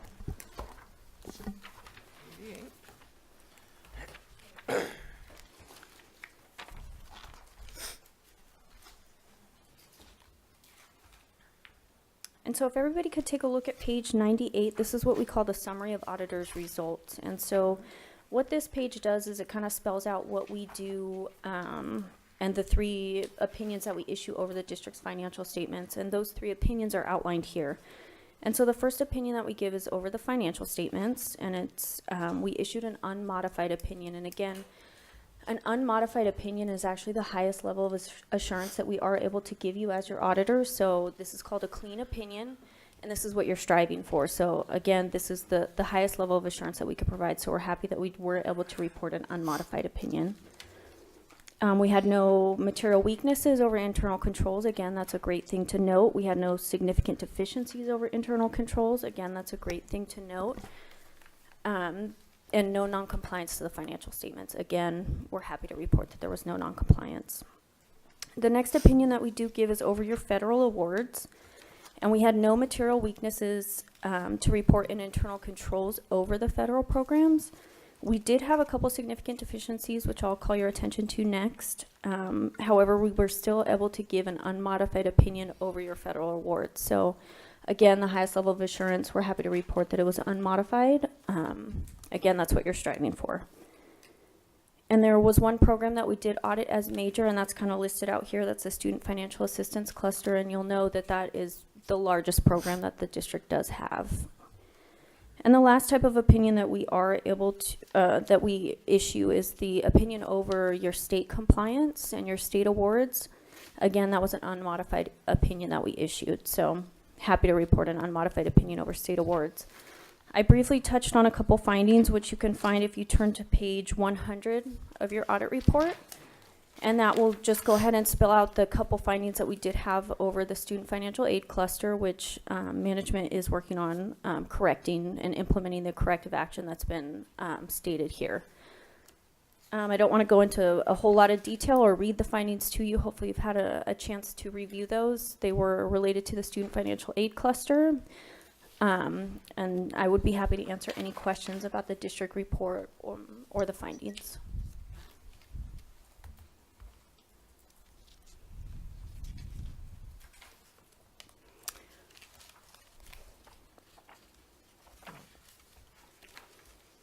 Are these findings, the conditions that you found, they're something that can be easily corrected in future? Yes, absolutely. So management has already worked on the corrective action plan, which you can see that is listed in here.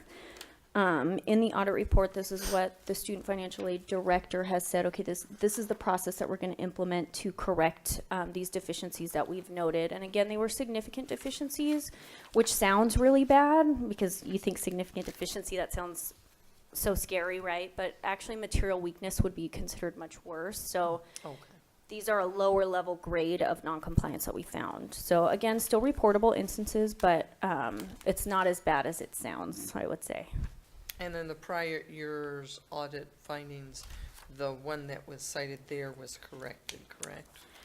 That is correct. So if, I actually, that's a great question. Something was implemented to correct. Yes, I would like to call to your attention because I think it's something that is commendable to the district accounting office and business services. You'll notice in the schedule of prior audit findings, we did have finding number 2017-001, which is for a financial reconciliation and closing process. We actually were able to implement and correct all of that. So you'll see that in the current year's audit report, we did not have a financial statement reconciliation finding. So again, that's something that's commendable, and I'm happy to report that that was implemented.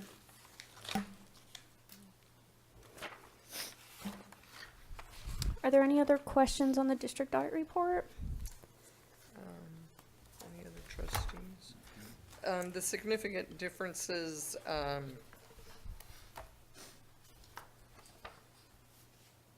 there was no cost involved because of that, right? For the findings? For the significant differences, they didn't have, they didn't cost us anything having that. No. So the noncompliance that we noted, if there was what we call a question cost associated with those findings, we would have listed them down here below. Basically, it was a timing issue. So these findings, the compliance requirement for these findings for financial aid is very time sensitive. So if you don't do the certain action that the feds require within 45 days, it's just a very time sensitive calculation. So there was no question costs. There was nothing that we would have to note in that comment. Okay. And there's usually a letter they refer us to. You guys should have actually 2 letters that were included with your audit packet. The letter, oh, these 2, okay. So we actually did issue 2 letters with the audit report. I'll go ahead and go over the first one. And they look almost identical. So the first sentence on the first one that I'll be discussing says, we have audited the financial statements of the business type activities. And what this letter is, this is our standard communication with governance that we issue at the end of every single audit report that we do. We're happy that we issued, this is basically what we would call an unmodified letter. And what this letter does is it basically spells out the significant audit areas, so qualitative aspects of the audit, any significant estimates that management used in preparation of the financial statements, any difficulties we encountered in performing with the audit. Again, I'm happy to report that we had no difficulties. Corrected and uncorrected misstatements. This is something I would like to call your attention to. There was one misstatement that we did correct. That actually wasn't necessarily material to the district financial statements. However, it was related to your Measure B bond, which it was material to, so we corrected that misstatement, which is listed there. Again, I'm very happy to report we had no disagreements with management, so everybody was wonderful and easy to work with, so that was great. Management representations, that's management taking responsibility for all of the financial statement information that was provided to us. If there were any outside auditors or accountants, any other qualitatively important or quantitatively important items, we would list it under audit findings or issues. And our other matters is the standard paragraph that we issue. So again, this was a standard letter that we issued, no disagreements, nothing earth-shattering to note in that letter, so we're happy with that. There is a second letter that we did issue, and this is the letter that starts with, in planning and performing our audit of the financial statements. And this basically goes on to spell out areas of internal control that we thought that we would like to call to management's as well as governance attention. Just things that you guys could improve on, certain areas. We did have a few comments, and I would be happy to answer any questions about those. Say again? Let me see yours. Oh, I'm in a different report. Oh, okay. Okay.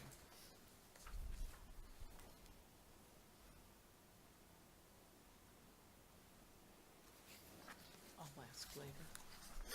The two letters are identical in this report, is that right? Oh, they should be different. So did you, am I think able to? got the same one twice.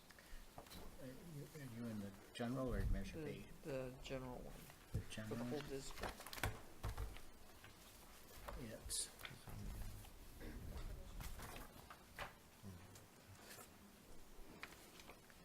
well,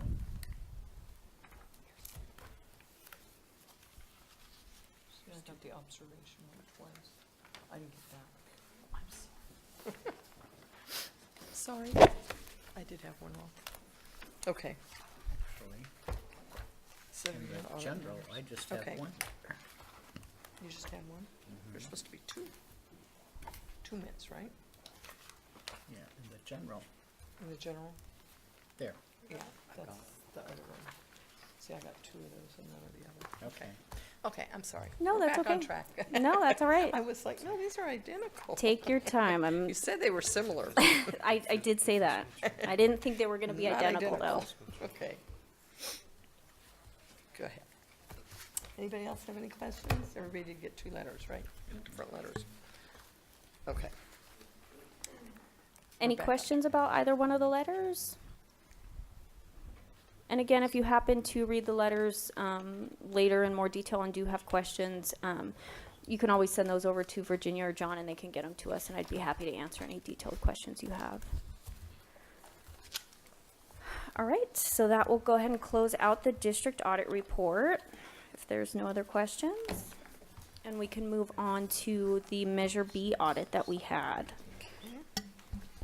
And so the Measure B audit, you'll see the front cover of the report does state that we have a financial and a performance audit. So there's actually 2 separate reports included in your one bound copy of this Measure B audit report. And so the first page that I would like to call your attention to in this report would be page 2. And that is going to be our independent auditors report on the financial statements.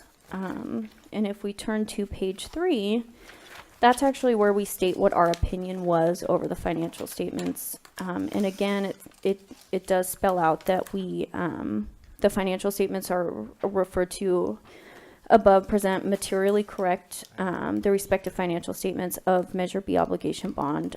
Again, this is an unmodified opinion. That's the highest level of assurance that we can offer you. So this would be what we would consider a clean opinion over the financial statements for the Measure B audit.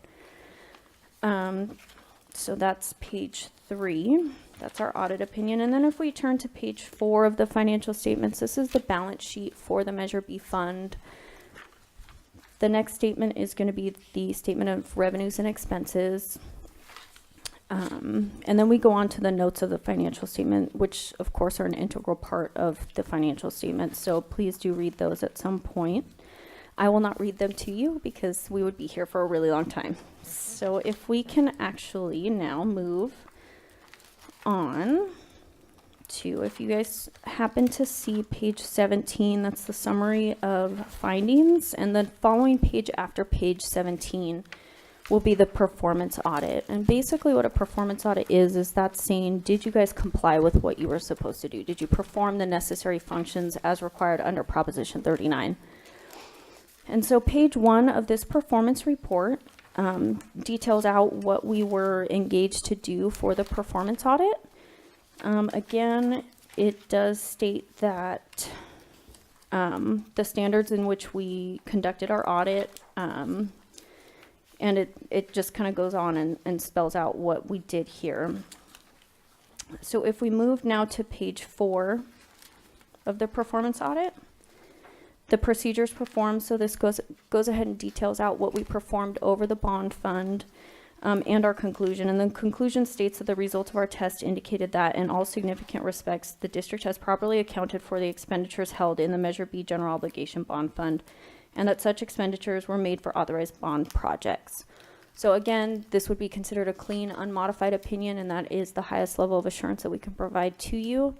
And that's over the performance piece of the Measure B general obligation bonds. I would be happy to answer any questions about the financial or the performance audit. We should just emphasize to our constituency that your audit shows that the Measure B bond funds are spent for the purposes intended, correct? That is correct, yes. Which is the major criteria for this audit. Exactly, yes. That's basically the whole purpose of that performance audit, yes. In addition to the audit report, you guys should have also received another letter within the Measure B. And again, that was just our standard communication with governance that we have. Again, as I might state, it was unmodified. So again, it's just our standard letter. We didn't have any disagreements with management. No difficulties in performing the audit. It does, again, talk about that one adjustment that we had to the financial statements that management did correct. So other than that, it's our standard letter. If there's any questions about that, I would be happy to answer those. All right.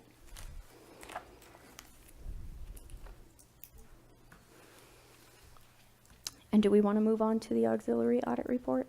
Everybody ready? Okay. Okay. This one has some comments.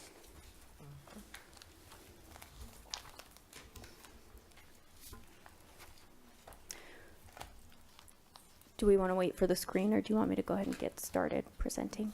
Go ahead.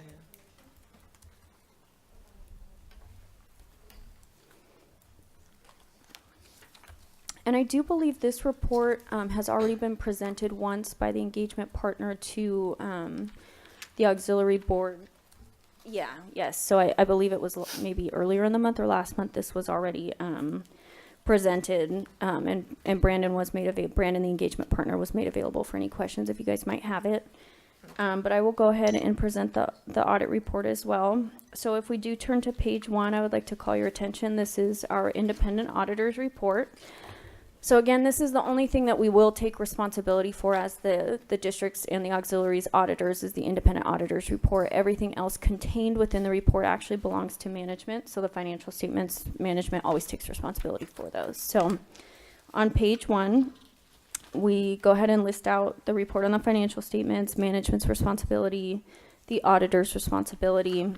And on page 2 of this report is actually our opinion over the financial statements. And again, it does spell out that the financial statements referred to above present in all material respects the financial position of the auxiliary and any changes in net assets and cash flows for the years then ended. So again, this would be considered an unmodified opinion or a clean opinion, which is what you're striving to receive over your financial statements. On page 3, if we go ahead and turn to that, that's going to be the statement of financial position, which is also commonly referred to as the balance sheet. Page 4, statement of activities. So this is all of the revenues and expenses of the auxiliary, also known as a profit and loss statement. Page 5 of the report will be your statement of cash flows, and this just kind of shows where cash is coming from and how it's being used. Page 6 would detail out the statement of functional expenses, and this kind of just shows how the auxiliary spent its money, whether it be on program versus operating. And one thing to note here in looking at this statement of functional expense is you'll notice that the programmatic expenses are much higher than the operating expenses. So typically that's what we generally like to see, that the money is being spent on the programmatic functions of the nonprofit organization. And again, page 7 starts the notes to the financial statements, which just detail out the information that was listed on the financial statements that I presented before. If there's any questions about the financial statements, I'd be happy to answer those. So your comments about timeliness of deposits? Sure. So that's going to be on one of the letters that was issued with the auxiliary audit report. And so, yes, we did actually have 2 areas that we kind of wanted to call to everybody's attention as far as internal control areas that could be improved.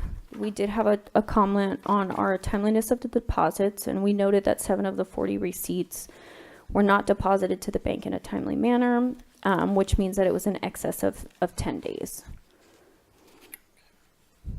And so we just wanted to kind of call it to management's attention that maybe this is something that we would like to start expediting the cash receipting process, just to make sure to minimize any fraud risk that you might have. To get the cash to the bank faster always minimizes your chances of any type of fraud or misappropriation of assets. So we always like to recommend that cash doesn't remain on hand for too long. The 10 days surprises me. Organizations I've been with, it's much faster than 10 days. I would agree with you. A lot of our organizations happen to be so large that they will have pickups every single day. Some will do it every 3 days. It kind of just depends on what the process is for each individual organization. We recommend at least no later than 10 days. I personally, I would recommend if you could do it every day, do it every day. But we felt that for the organization of this size, and management felt that for the organization of this size, that 10 days or 7 to 10 days was something that would be more feasible for the auxiliary. And that would be something to discuss with management as far as what the process will be for that.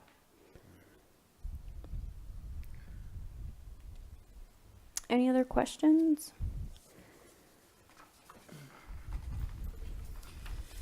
I'd like to see it less than 10 days. I would like to address that to management and have them correct that. Our responsibility is to call the deficiency to your attention, and it's management's responsibility to correct it.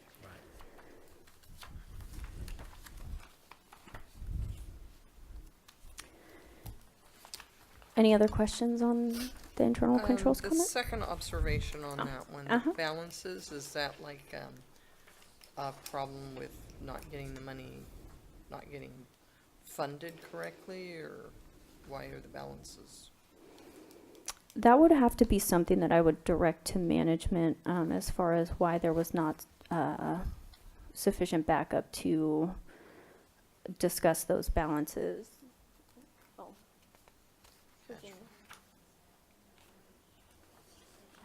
It's for the Inland Valleys Trust liability. Oh, that one, yeah. And I want to say this is also something that we've had in the past, and something that the district management is working to correct, but I don't want to speak on behalf of management. Actually, the auxiliary did take action to correct that at its last meeting. Perfect. Yeah. Okay. So So was it just like a cash flow thing, like your expenses exceeded? It was an amount of money that's set in the auxiliary for years and years and years that we didn't really understand why it had been established in auxiliary, and recognized that it should be moved. And I don't know, Veronica, if you got anything else to add to that? So we've been holding the money since I think the 70s or so, and there's not a lot of documentation behind where it is. So as Dr. Kinnaman stated, we did take action at the last auxiliary board meeting to move it over to the general. Okay.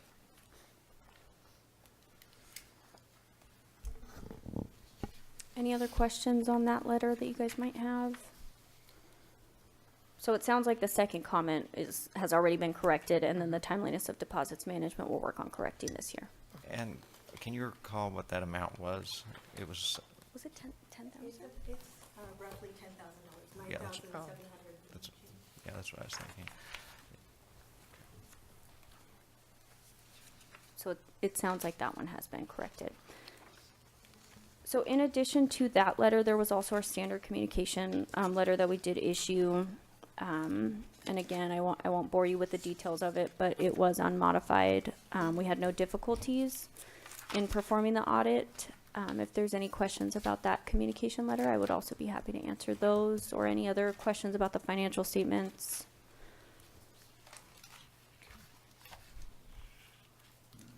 Anyone have any questions? Yep, I guess that's it. Thank you so much. Well, thank you so much for having me, and thank you for bearing with me through 3 audit reports. I know that that's not simple, so I appreciate your time. Thank you. Okay, moving back, is there any other discussion from anyone on the board? Seeing none, Student Trustee Vermont, your advisory vote? Aye. All in favor, signify by saying aye. Aye. All opposed? The motion has carried unanimously. And that brings us back to our study session. At this time, we will have a report on the Partnership and Community Education PACE by Pam Hunter, Executive Director of Institutional Advancement and Company. Thank you very much, Board.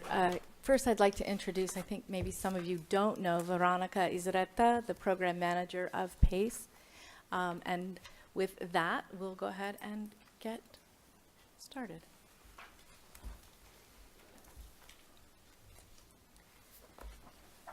Recognizing that it's been a while since we've given an overview of PACE, we are going to take you back a little bit to the beginning. The mission of PACE is that we provide outstanding professional development, workforce training, and personal enrichment opportunities that contribute to the success and vitality of our partners, clients, and learners.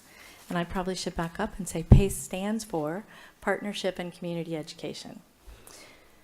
PACE is located at the Westfield Mall here in Palm Desert. It's actually a 6,000 square foot training center that is separate from any particular college campus and open primarily to public community members. We partner with the business community to equip employees and incumbent workers with skills to meet the needs of the Coachella Valley workforce. We collaborate with workforce development partners to prepare the local labor pool for emergent and in-demand industries. We engage the expertise of subject matter experts to provide cost-efficient, skills-based training solutions for businesses and individuals. We foster strategic partnerships to share best practices and leverage funding and other resources. PACE serves as a resource for emerging industries and emerging instructional programs. And we provide lifelong learning and personal enrichment for residents of the Coachella Valley. PACE training is offered utilizing 2 delivery mechanisms, one being contract education, which is a contractual relationship with a business or community partner, and the training is typically provided at their site. Community education are classes that are offered to the general public and are typically held at PACE or one of the classrooms at a college campus. So through our community education for the 17-18 fiscal year, we served over 600 participants and had a gross revenue of $841,000. Community education offers not-for-credit, fee-based training programs primarily focused on professional development and personal enrichment. The professional development programs offer workplace skills for in-demand industries of the Coachella Valley, with many of our programs leading to national certifications. Some programs that we offered this past year included the Banquet Server Training Program. This is where we collaborated with the hospitality industry, who helped us develop the training materials and provided us with industry expert trainers, and also allowed us to use their banquet facility so that we could provide a real hands-on experience. We also offer healthcare programs such as the pharmacy technician, physical therapy aide, phlebotomy technician, clinical medical assistant, veterinary assistant, and dermographic technician. The next piece of my remarks are not included in your report, and I apologize for that, but we wanted to give you an update on the partnership that we've been trying to work with Brightwood. As you all know, Brightwood is a tenant at the Palm Springs Mall, and they have declared national bankruptcy, and all of their students, about 150 of whom are here in the Coachella Valley, were left without the ability to complete their training program. We reached out to Brightwood staff, and we actually have one of their primary instructors now on contract with PACE, and we are working directly with those students who were left without.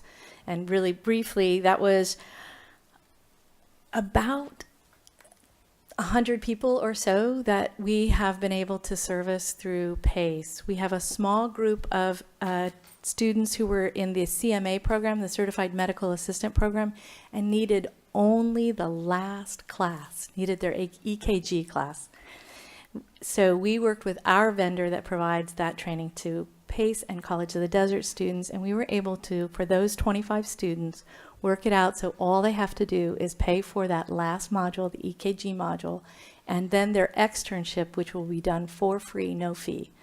So as an example, our PACE CMA program is $2,600 in total, as opposed to about $17,000, which is what Brightwood was charging students. The pharmacy technician program was similarly priced at Brightwood. At PACE, it's $3,300.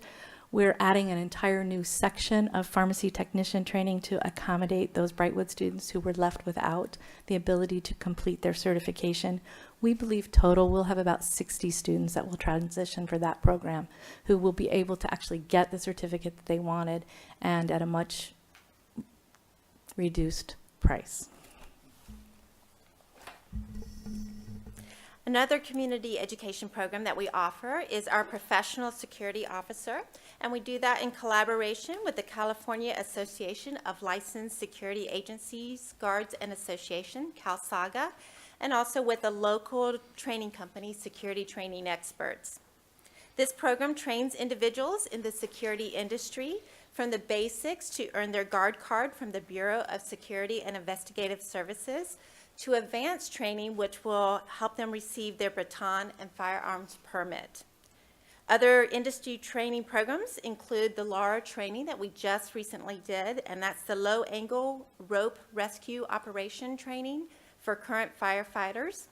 We offer California Notary Public, bar smog renewal for current licensed mechanics, the compressed natural gas cylinder inspection program, QuickBooks, and also a Microsoft Office series.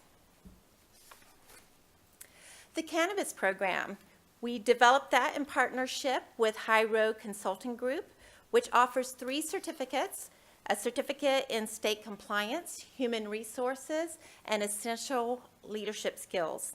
This program was developed to meet demand of the non-traditional industry that's rapidly expanding in our area that is needing a skilled workforce. In our personal enrichment programs, we've included workshops in such areas as arts, creative writing, basic computer skills, and film production.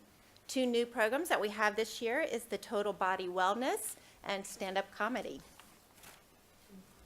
PACE is also proud to partner with Learning in Retirement. LIR offers the retired community personal enrichment classes that are held at our PACE facility. Classes are designed specifically for ages 50 and above who want to learn just for the pure enjoyment of learning. LIR offers 3 sessions per year in the fall, winter, and spring with workshops on a wide variety of topics. Each session, there is typically 200 to 300 participants enrolled. Participants can choose up to 5 of the 2-hour weekly workshops for one low fee of $60 per session. PACE is a pretty lean operation. One of the ways that we can and are able to provide diverse programs is by partnering with professional training vendors in different areas. In addition, we have access to subject matter experts with experience in their respective industries to facilitate variety of training programs, many of which are our own COD adjunct faculty. To ensure that our subject matter experts are well trained and are current, we also provide professional development workshops. We recently offered the Emerging Leaders Institute Train the Trainer, which was led by our COD adjunct faculty member, Jose Castillo, where 14 subject matter experts were trained, 8 of which were COD adjunct faculty. The Emerging Leaders Institute is now a training product that we can offer through community education and contract education to our clients in our different programs. We currently have a proposal to a new client, College of the Desert, to offer that Emerging Leaders program to some of its employees. We're also working with enrollment services and the NDO campus staff to provide Customer Service Academy professional development workshops. In addition to the classroom training, PACE offers online training in a variety of topics in all industries, offered both in a short-term 6-week training and a long-term career training program format. And our favorites, the PACE Summer Robotics Camp is still alive and strong after 10 years of serving our community. This past summer, we served approximately 300 middle school students at the Mecca Thermal, PACE, Desert Hot Springs, Palm Springs, and Indio campuses. This is a summer program that's offered at no cost to Coachella Valley students that are entering grades 6 through 8. Students experience a team-based learning environment, working hands-on in building and programming the robots. The robot camp is designed to teach science, technology, mathematics, and engineering to students in a fun and engaging way, and this will spark their interest in STEM education and career pathways. Through contract education, PACE delivers customized, high-quality employee training and education programs that increase productivity, improve skills, and enhance organizational efficiency. These customized training programs can be delivered in real time for business, wherever it benefits the business and their employees. It can be either at one of our sites or on-site at the business facility, conveniently scheduled to accommodate the organization and the employee needs. And sometimes that means if you have a business that we're working with that is a 24-hour operation, we're doing 3 shifts of training. For the 17-18 fiscal year, contract education grossed just over $100,000 and provided training to, you've heard us talk about the Sunline and their Sunline University, where we worked with them to develop a comprehensive professional development program. In the last 2 years, with Sunline, we've provided about 100 of their employees with training, and you may recall that this past year and next year we're doing that through a collaborative barter where we have the 2 buses that are fully wrapped talking about College of the Desert, and that what would normally have been the fee for that is instead we provide them the training for their employees. We provide English as a second language for vocational folks at land care employees to focus on their ability to communicate with their landscape customers.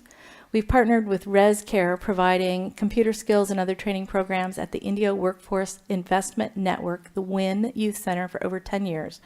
We delivered a guest service gold training in September there, and we have 3 more sessions designed to facilitate this year going forward. That training focuses on creating exceptional customer service for all areas of the hospitality industry, particularly for entry-level employees. This is our 5th year to provide the Coachella Valley High School Public Safety Academy seniors with professional security guard training. For many years, PACE has partnered with Coachella Valley Association of Governments. I'm sorry, Trustee Wilson is not here. She and I actually worked on that project together when it started 10 years ago. And the Coachella Valley Water District to develop online training programs for all landscapers in overseeding and water conservation.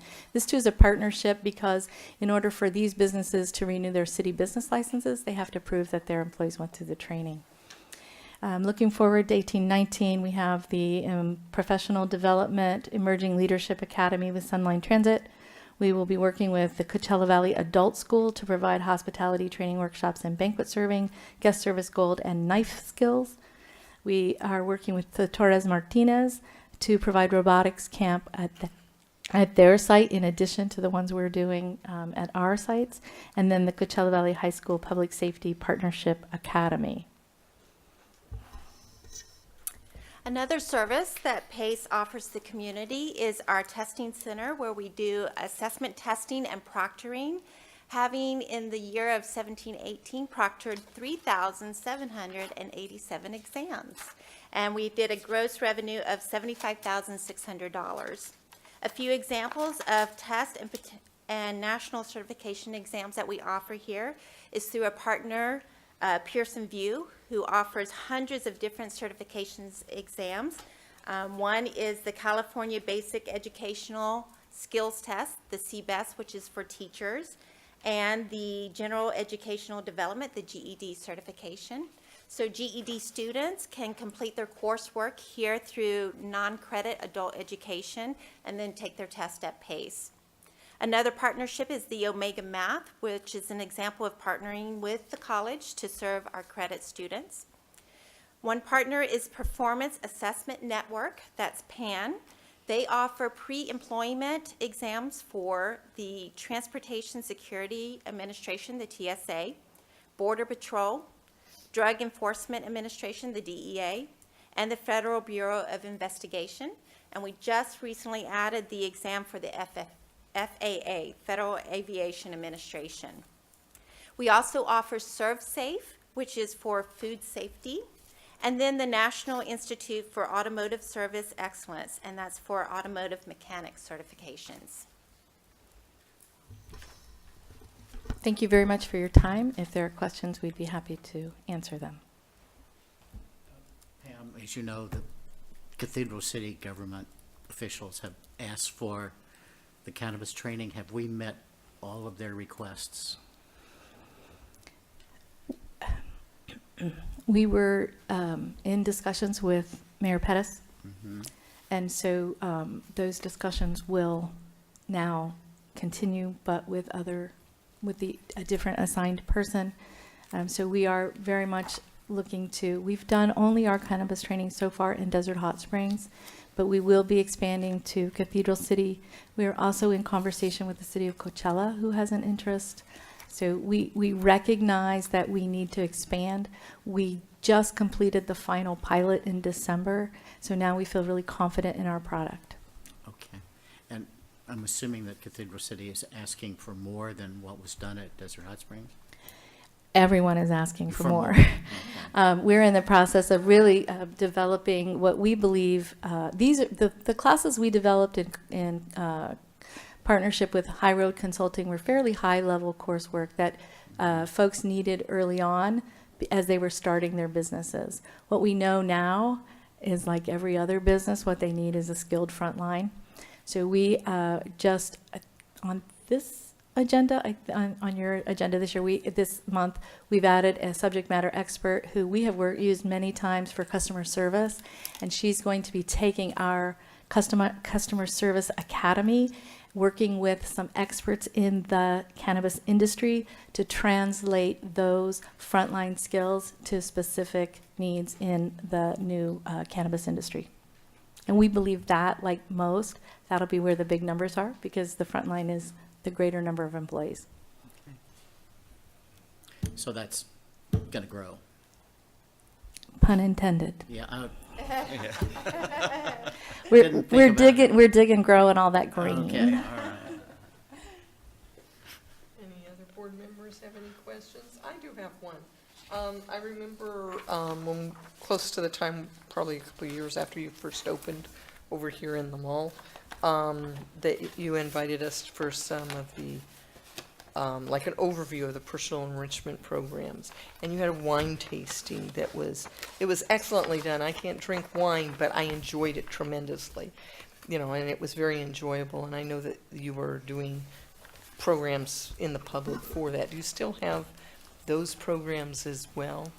We do very little of those kinds of personal enrichment courses because we have found over the years, as we've analyzed our successes, those kinds of classes are offered many, many other places in the Coachella Valley. And so we have really focused, based on our market analysis, on professional development and things that are a little more slanted in that way. Okay. All right. Thank you. Anyone else? Okay, I want to thank you again. It was a wonderful presentation. I'm always glad to hear what new things we have on the horizon in the PACE program. Thank you very much for your time. I apologize for my phone going off. I didn't realize I had the old one turned on. You'll notice we didn't even take a breath. We just kept going. I know, you just keep going. You're used to me by now, right? I had a better excuse. I know, you had a much better excuse. But if you saw my new phone, you'd understand why I have to have the old one. I haven't gotten all my numbers in yet. I'm still learning to use it. I'm embarrassed. Okay, so anyhow, let me remind the board that the board self-evaluation instrument has been distributed to your email, and I would like to have those back by February 4th so that we can have them all accounted for and get the statistics finalized for our board meeting, and then when we have our retreat, we'll be able to discuss it intelligently. And we'll have time to study that.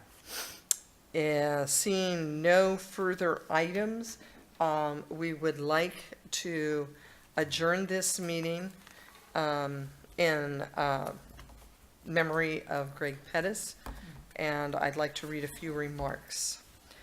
It is with great sadness and respect that I close today's board meeting in honor of Cathedral City Mayor Craig Pettis, who passed away earlier this week. The longest-serving member of the Cathedral City Council and the city's first openly gay public servant, he was well known for his progressive legislative ideas and support for civil rights and social justice. A fierce advocate for his constituents, Mayor Pettis has a long record of legislative accomplishments, including building safe routes to schools, creating a first-time homebuyer program, collaborating with the police department and social services to help those that are addicted to drugs. Mayor Pettis played a major role in turning the Cathedral City's downtown quarter into an arts and entertainment district, helping to secure more than $100 million in public improvement projects for roads, bridges, advocating for passenger rail transportation in the Coachella Valley, and generating revenue through the development of the emerging cannabis industry, which has allowed Cathedral City to increase its public safety by hiring more police officers and firefighter and paramedics. In addition to all of his work within Cathedral City, Mayor Pettis was also an ardent supporter of education and a true friend of College of the Desert. We will miss Mayor Pettis, and our thoughts and prayers are with his family. If we could take a moment of silence.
Thank you, and our meeting is now adjourned.